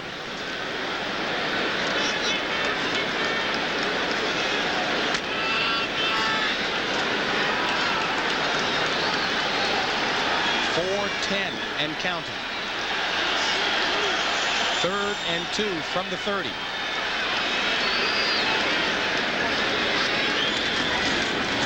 And Sanders. That play read, diagnosed, and dropped. Mike Weddington got him in the backfield. A loss of 4 on the play. Nobody's so good and quick and active that when as soon as you get the ball in your stomach and you get the handoff, that they can get a chance just to get right in your face. Weddington's going to come in from out of here. He never has a chance, Barry Sanders. As soon as Pete gives him the ball, Weddington's all over him. Randy, when you look for fallacies, I guess, or flaws in the running shoot, from a running back standpoint, without having that blocking back there. I don't know. I think, the run and shoot's getting so much attention. Everybody's looking for a flaw. Now, Murray was short and right from 50 earlier. He's going to try one now from the left hash mark from 51. And that one is no good. Now, the last time that Murray missed 3 in a game, November 1st, 1987. 3 misses today. AT&T, the right choice. In 1989, Redskins kicker Mark Mosley's record for consecutive field goals was broken. Who broke Mosley's record of 23 straight? Kevin Butler of the Bears? Eddie Murray of the Lions? Or Scott Norwood of the Bills? Which would you choose? 6:15, good morning. Patterson at 9, Williams at 11. Then the Walton presentation. What a day. Hi, Mike Smith to see Mr. Patterson. Mr. Patterson's tied up, but he'd like you to wait. There goes my schedule. I'm glad you called. The Walton specs have changed. We have to talk with the suppliers in England. Okay. Your conference call is ready, sir. When you're on the road, nobody has more ways to help you than AT&T. Hope I haven't upset your schedule. No problem. AT&T, how can we help you? With 24 straight field goals, Kevin Butler established a new NFL record in 1989. If you said Butler, you made the right choice.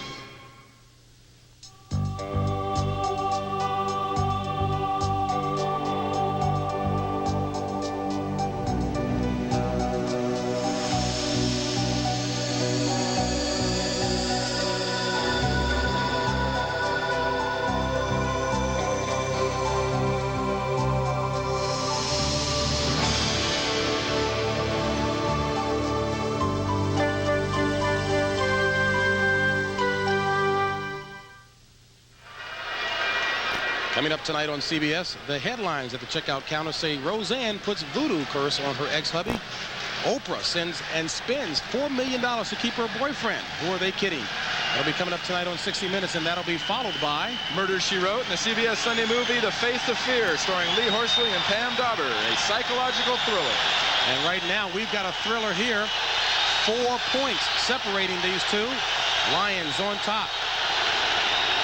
1st and 10 for the Pack.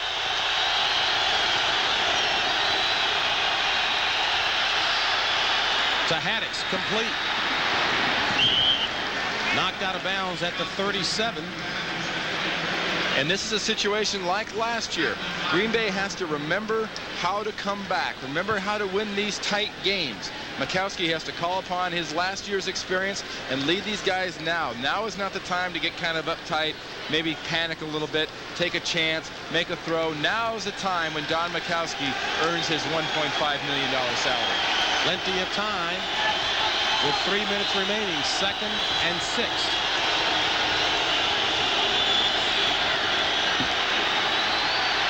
Flushed out of the pocket. Blocked.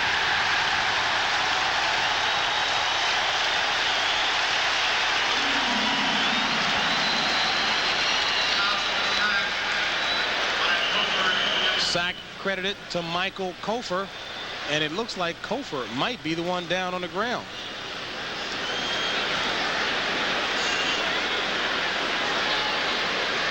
And boy, did they all meet at the quarterback. Oh, exactly. We'll take another look at it here and see exactly maybe how this happened. Mikowski was jumping up and around. You'll see Kofer come out from the left-hand side of the screen. When Mikowski sets back to pass, is getting fairly good protection, decides to go. Now watch Kofer 55 just come in here diving at him. Here's Kofer right here. He's diving in. He's going to get hit from here. He's diving out. He's exposed. Bingo. Ooh, boy, didn't like to see that neck go back that way. And Kofer, as we mentioned before, 6'5", 245, and I mean a tightly compacted 245. It doesn't matter how good a condition you're in. Doesn't matter how hard you're playing. You get hit like that anywhere around the head area, you just sort of turn out the lights and go to sleep for a while. Kofor, of course, came into the pro ranks as a defensive end.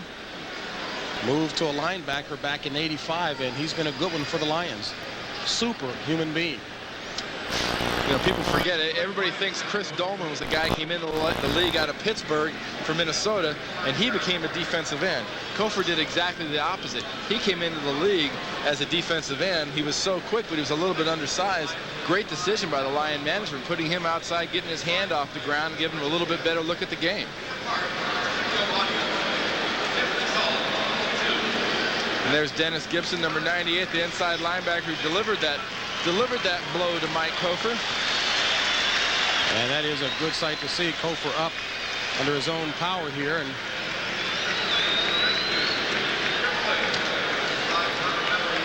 okay, here comes Gibson out of the right-hand side of the screen. Here's Kofor. They're going to meet somewhere around in here, with the winner being Gibson. See, Mikowski had the luxury of seeing Gibson coming. He ducked. Kofor didn't get to see Gibson coming. He didn't duck. I had something like this happen to me, James, back in 1981. We were playing the Cowboys. D.D. Lewis intercepts a pass. I'm going to make a tackle. Last thing I remember is seeing D.D. Lewis's knee hit me in the head. Trainer asked me, "What's the score?" I said, 7-0. He says, "Look at the scoreboard." It was 42-28.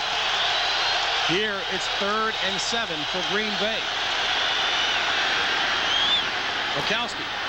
Complete to Clarence Weathers. First down. And Detroit territory, run out of bounds by Ray Crockett. That is a great case of hand-eye coordination right there.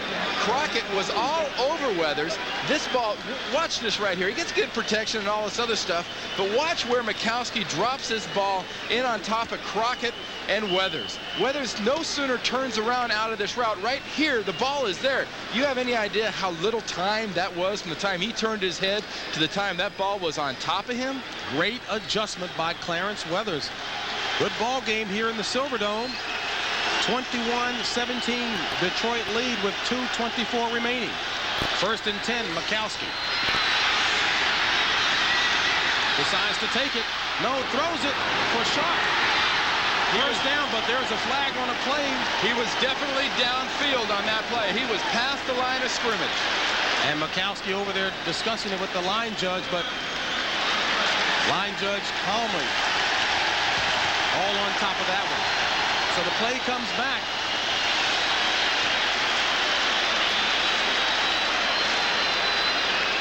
Critical error here by Mikowski. It's wide open in front of Don.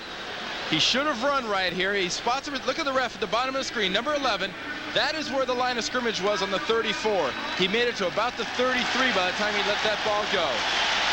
I'll tell you, in the past year and a couple of games, there can't have been anyone else in the league who's violated that rule more than Don Mikowski. Well, he got much celebrated violation of that rule last year in the big game at Green Bay and Chicago, where the last play of the game, they must have replayed that thing 30 times, but it didn't matter. It was counted as a touchdown, and Green Bay won. 2nd and 14 from the 39 of Detroit. 2:13 remaining. Mikowski being chased by Owens. And he's going to be shy of the first down marker. A gang of blue shirts, Kofor, Owens, Welch, and Urban, all converging. And moving slow here, Billy Ard, 10th-year veteran out of Wake Forest, ex-Giant, and hobbling. The right knee. Definitely the right leg. You get caught in these passing situations where his body's running all over the place and guys are throwing down and people are being knocked onto the ground. Invariably, offensive linemen get somebody lands on the side of their leg or the back of their leg, and hopefully it won't be too bad. Bill Ard's being a stockbroker in the offseason out of Wake Forest. Class gentleman, lives in North New Jersey. Says he'll make his living in the stock exchange when he's done playing ball. 11-yard pickup brings up 3rd and 3 from the 27 of Detroit. Complete for the first down to Clarence Weathers inside the 20. And we're inside of the 2-minute mark. And Green Bay is threatening, trailing the Lions by 4.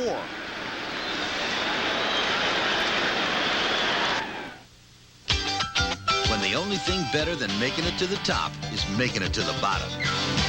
It's the right feeling now. Because you know looking good isn't just for summer.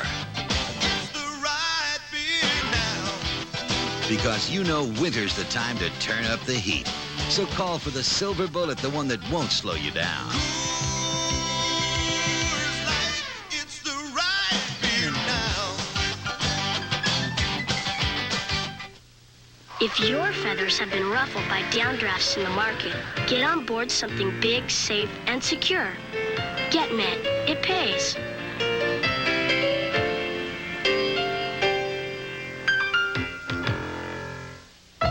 You've heard it said before.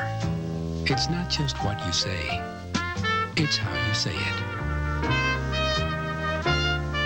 LaserJet printers from Hewlett-Packard. They'll get you noticed.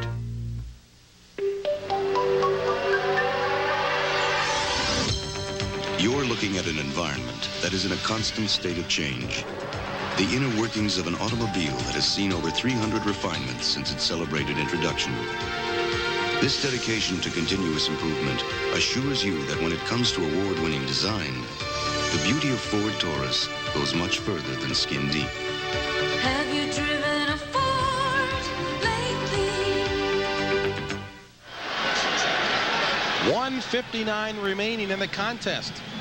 Detroit leading 21-17, but Green Bay at the 19-yard line of Detroit with the first down. Both teams full complement of timeouts. And Randy, do you get fancy here, or do you stay with what got you to this point? The last three drives, even the one with the turnover last time by Perry Kemp, I think the Packers have got the idea. They're being very conservative. They're taking the thing short and underneath.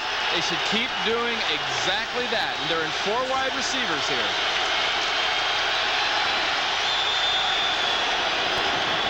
Mikowski running it inside the 15, down near the 11. And that's what makes Don Mikowski so dangerous. 7 rushes for 90 yards on the afternoon for Don Mikowski. And they're going without a huddle right here, trying to catch him off guard. Nope, now they're going to pop back in the huddle. Brings up a 2nd and 2 situation for the Pack. Ball marked at the 11 of Detroit. 1:27 and counting. They're giving Detroit a little taste of their own medicine, giving them the 4 wide receivers and spreading them out down here in the red zone area towards the goal line. Look for a crossing pattern. Mikowski out of the shotgun. Coker pressing him along with Hayward. And Mikowski throws it incomplete. Now, they say he was in the grasp. They say he was in the grasp. Back at the 26-yard line.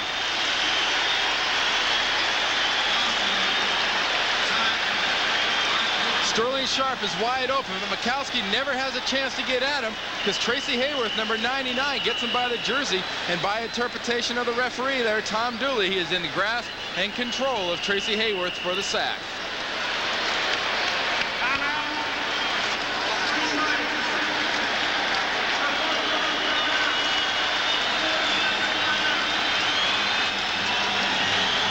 We'd like to welcome those of you who've been watching the NFL postgame show here at the Silverdome in Pontiac, Michigan. James Brown along with Randy Cross, and Detroit leading the Packers 21-17 with 1:04 remaining in regulation. Green Bay kind of erratic through the day, but has the ball down at the 26-yard line of Detroit. A sack on the last play, but Green Bay still threatening. That was a critical breakdown by the right side of the offensive line for the Green Bay Packers, because Sterling Sharp, who lined up on the right-hand side, was crossing across the middle at about the 3-yard line. He was wide open, but Mikowski was getting the pressure from Ferguson, number 77, and Tracy Hayworth, number 99, and Hayworth got the jersey on him and got him in the grasp and control. If not for that pressure, I think Green Bay scores in that play because Sterling Sharp didn't have anybody around him. Green Bay will be faced with a 3rd and 17 situation here. Wayne Fonts and Infante both in must-win situations. The key here is putting pressure on Don Mikowski.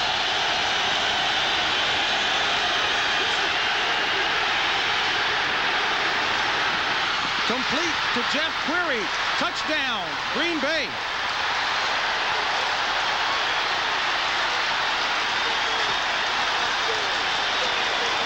No flag on the play as Don Mikowski, showing the magic from last year, finds Jeff Query, the second-year player out of Milliken.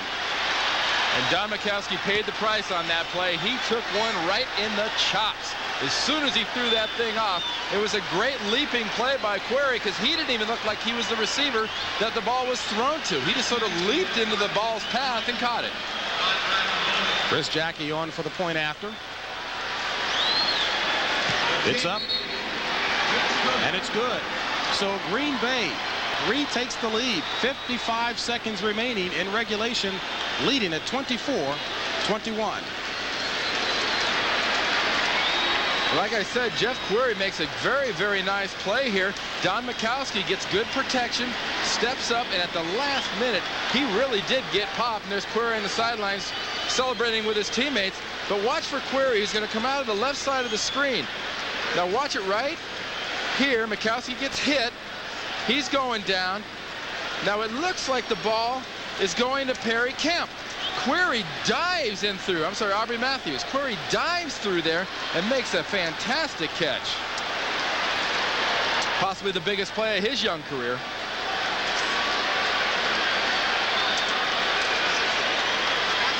Mikowski 6 of 6 for 89 yards on this drive before finding Jeff Query, who is the fastest of the Green Bay Packer receivers.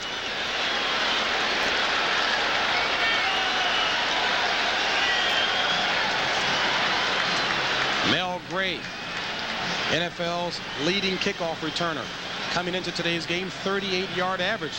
Last scoring drive, 9 plays, 66 yards, 2:14 off of the clock. Time remaining now 55 seconds, and Mel Gray, the dangerous kickoff returner, back for the Lions. You got to look for them to put the ball on the ground and not let Mel Gray return this. And Gray takes it from the 10. Slips one and dropped at the 25. So the Lions will take over with 49 seconds remaining. Ball at their own 26-yard line. Lions trailing by 3. Now in this situation, it does not matter which offense you're running. If you're running the wishbone or the run and shoot. This is critical, long distance passing every single time. This is pure nickel. One thing Green Bay will not be beaten deep. 4 wideouts. Jason Phillips in the slot to the near side. Terry Greer at the bottom of your screen. Phillips in motion. Pete. And Rodney Pete displaying his agility. Runs for the first down. 40 seconds remaining. One thing to keep in mind, James, too, for everybody out there, Detroit has the luxury of only getting into field goal range. Eddie Murray has missed 3 so far today, so with his leg hurting him a little bit, you got to figure that Detroit needs to get down the field about another 30 yards. To about the 30-yard line, get him around 47 yards. That could be inside Eddie Murray's range. So they can go for a field goal and tie the game. They don't have to have a touchdown. Murray has missed 3 on the afternoon. The last time he did that, November 1st, 1987. Pete throwing complete to Robert Clark, who gets out of bounds about 3 yards shy of the first down marker. 35 seconds remaining. And Eddie Murray, just to embellish that point, suffering with an ailing left hip that has prevented him from kicking off long on kickoffs as well as being accurate with his field goal attempts. Kickers are funny like that. They put more of their body into kickoffs. It doesn't affect that as much as, doesn't affect field goals as much as it does kicking off. He can make it 47-yarder. Those last 2 field goals haven't been that short. But nonetheless misses. 2nd and 3. Pete going up top for Greer. Incomplete.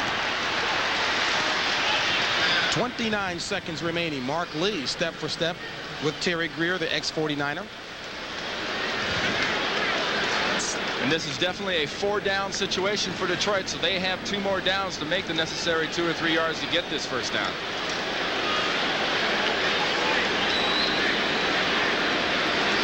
We'll bring up a 3rd and 3 as you take a look at Hank Bullock, the defensive coordinator for the Packers.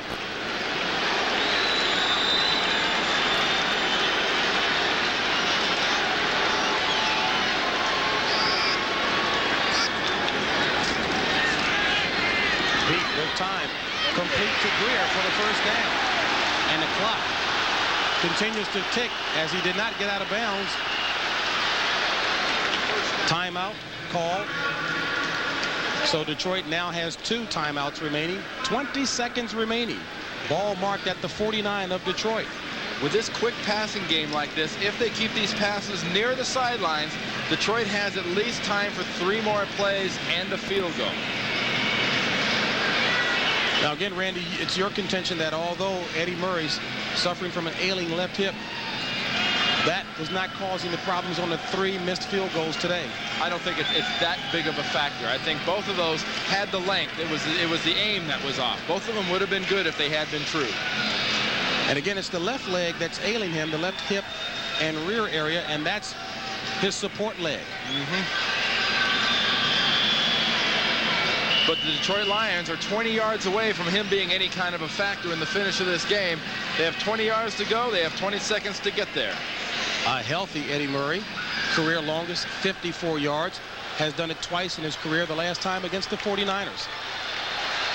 1st and 10 from their own 49. Sanders. Across midfield, 4-yard pickup, and the crowd does not like the play call. Well, that was a gamble to catch Green Bay off guard, and obviously Green Bay is still thinking on the lines of, you're going to beat us throwing the ball to one of those other little guys. You're not going to beat us with Barry Sanders, because we're accounting for him every play. And Wayne Fontes has to burn out another timeout. Down to 1 as you take a look at the brain trust there. Rodney Peete, number 9, Bob Galliano, 14, and Andre Ware, the Heisman Trophy quarterback, with the baseball cap on. And referee Tom Dooley just instructed the timekeeper to add 2 seconds back onto the clock. The clock had run down to 13 seconds. It now reads 15 seconds. There's Hank Bulla and the rest of the Green Bay defense trying to figure out how exactly they're going to stop this. Again, Randy, we made the point at the top of the show that for both Wayne Fontes and Lindy Infante, the head coaches of the 2 teams, a crucial must-win situation today. Only one team in the past 5 years has started 1-3 and made it to the playoffs. 2nd and 7.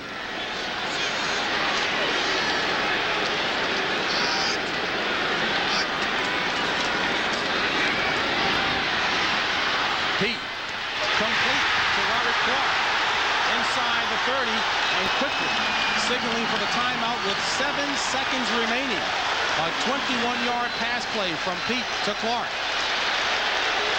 Good execution by the Detroit Lions run-and-shoot offense, and a nice pass by Rodney Peete. If you're the Green Bay defense, this is the kind of pass you had to be looking for. They're dropping their linebackers back into those intermediary zones, but Peete still picks them out and hits Robert Clark on the money. This is going to put Eddie Murray right in the neighborhood of about a 44 to 43-yard field goal.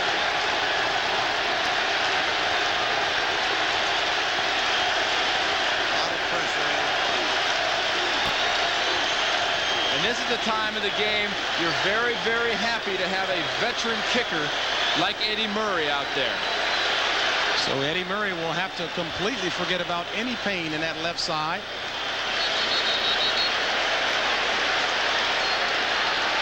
But he has missed 3 today. Longest one attempted that missed 49 yards. This will be a 44-yard. Critical snap. It's up. And it's no good. So Eddie Murray misses his 4th field goal this afternoon with 3 seconds remaining. That is highly unusual. You will never, I don't think, ever see Eddie Murray miss 4 field goals in a game. And ironically, Wayne Fontes, when Donald Igwe-Buike, the field goal kicker and place kicker for Tampa Bay, was released, wanted him quickly, but couldn't get him quickly enough because Minnesota snatched him up. They would have loved to give Murray a chance to heal, Murray a chance to get better. They're being consoled by Frank Gans, their special teams coach.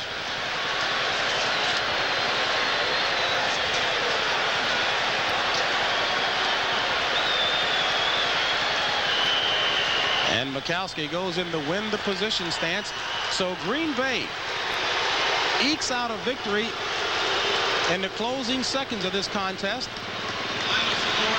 to improve their record to 2-2, while the Lions drop to 1-3.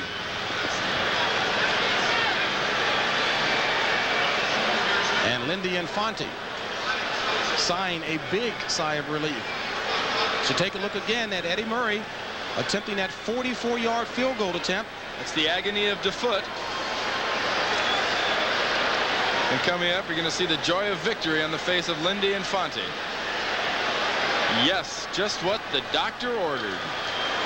2-2 and headed into Chicago next week for a big matchup.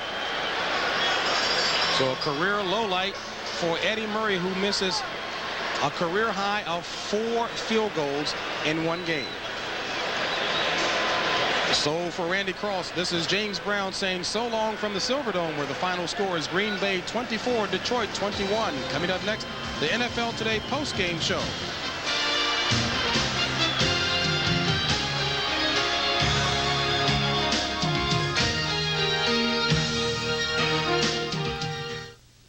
Dean Witter believed in... Out of 4-0 on the season, they beat the Dallas Cowboys 31-17. Good day for Phil Simms. 3 touchdown passes, 188 yards all told.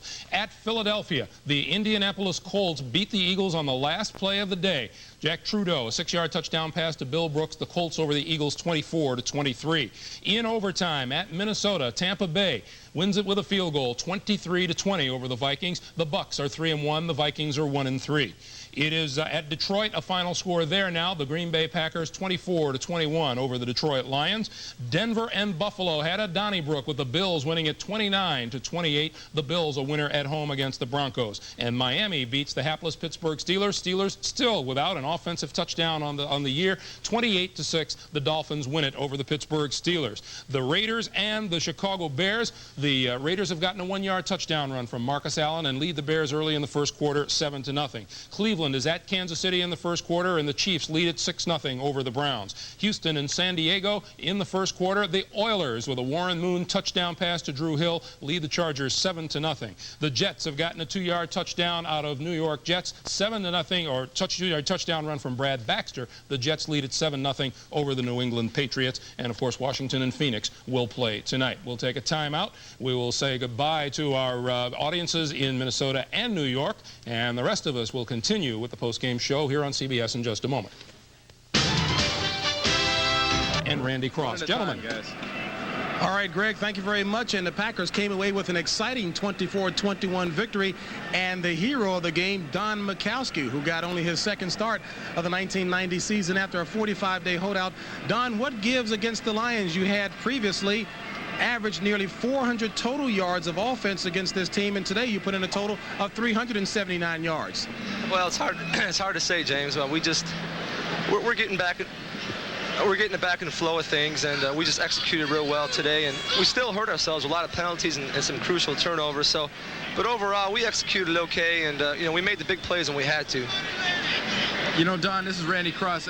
Early in the game, things seemed to be a little bit off, a little bit missing, a little bit sputtering. The last 4 or 5 possessions you guys had, it really seemed to be clicking, and no pun intended, a lot of that magic like you guys had last year in the fourth quarter seemed to be coming back. Well, I think earlier in the game, we were making some adjustments in our front line, and after the game wore on, my line did a much better job, and they gave me some good protection, and I was able to stay in the pocket and throw downfield and find the open receiver. So my line did a good job, and then I was able to get out of the pocket a little bit and scramble sometimes, pick up some good yards. Don, no matter how erratic things may have been today, that last play certainly was picture perfect. Walk us through what took place. Well, actually the pass pattern was designed to go on the right side, but I saw double coverage on Sterling right there, you can see. So I stepped up and I saw man coverage on the back, and Jeff did a great job right there coming down with the ball. I didn't even see the catch. I got hit. How good of a shot was that you took just as you threw that ball? That was a pretty good shot. I was so tired at the time. I was cramps. I was sucking wind. Well, now, Don, in closing, I know that there's somebody you were playing this game specially for.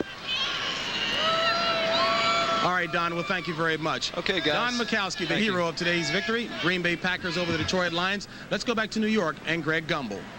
All right, JB, as soon as Mikowski put that fast pass up, you yelled interception. Well, I said interception because I thought Query actually intercepted it for one of his own players. I don't think he was the intended receiver at all. Okay, let's update a couple of things for you. First of all, the Bears have pulled into a 7-7 tie with the Los Angeles Raiders. We'll show you how the scoring has taken place in this game. The Raiders were on the board first. Schrader looking for... Andy, I tell you, with Tampa Bay having pulled out an overtime victory over Minnesota, it will not be easy for Detroit. Not at all. But, you know, Detroit fans are going to want to remind everybody right now it's going to be, hey, in 1983, we were 1-4. We came back and won the division. But they also have to remember from the other side, the NFC Central was not as competitive as it is now. This is a very, very tough division. Tampa is obviously a new force. Chicago plays the Raiders later on today. So, you know, I think Detroit's dug themselves a hole they might not be able to get out of. Go back to the top. You said Don Mikowski had to be sharp today. He didn't have the luxury of 2 more games to find his groove. Well, he found his groove. When was the last time Don Mikowski ran for 88 yards? He ran the ball well. He was effective with the offense. And what he did was he led the team in the 4th quarter like people expect the Magic Man to do. All right, that'll do it from here in Pontiac, Michigan. So for Randy Cross, I'm James Brown saying so long from the Silverdome. And don't forget, next Sunday, it all starts at 12:30 Eastern with the NFL Today. Some of you will see Detroit at Minnesota, while others at 4 p.m. will see Green Bay at Chicago. And don't forget, coming up Thursday night, CBS brings you coverage of the National League Championship Series with the Cincinnati Reds hosting the Pittsburgh Pirates. That'll be coming your way in prime time Thursday at 8 p.m. Eastern.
You've been watching CBS Sports coverage of the National Football League.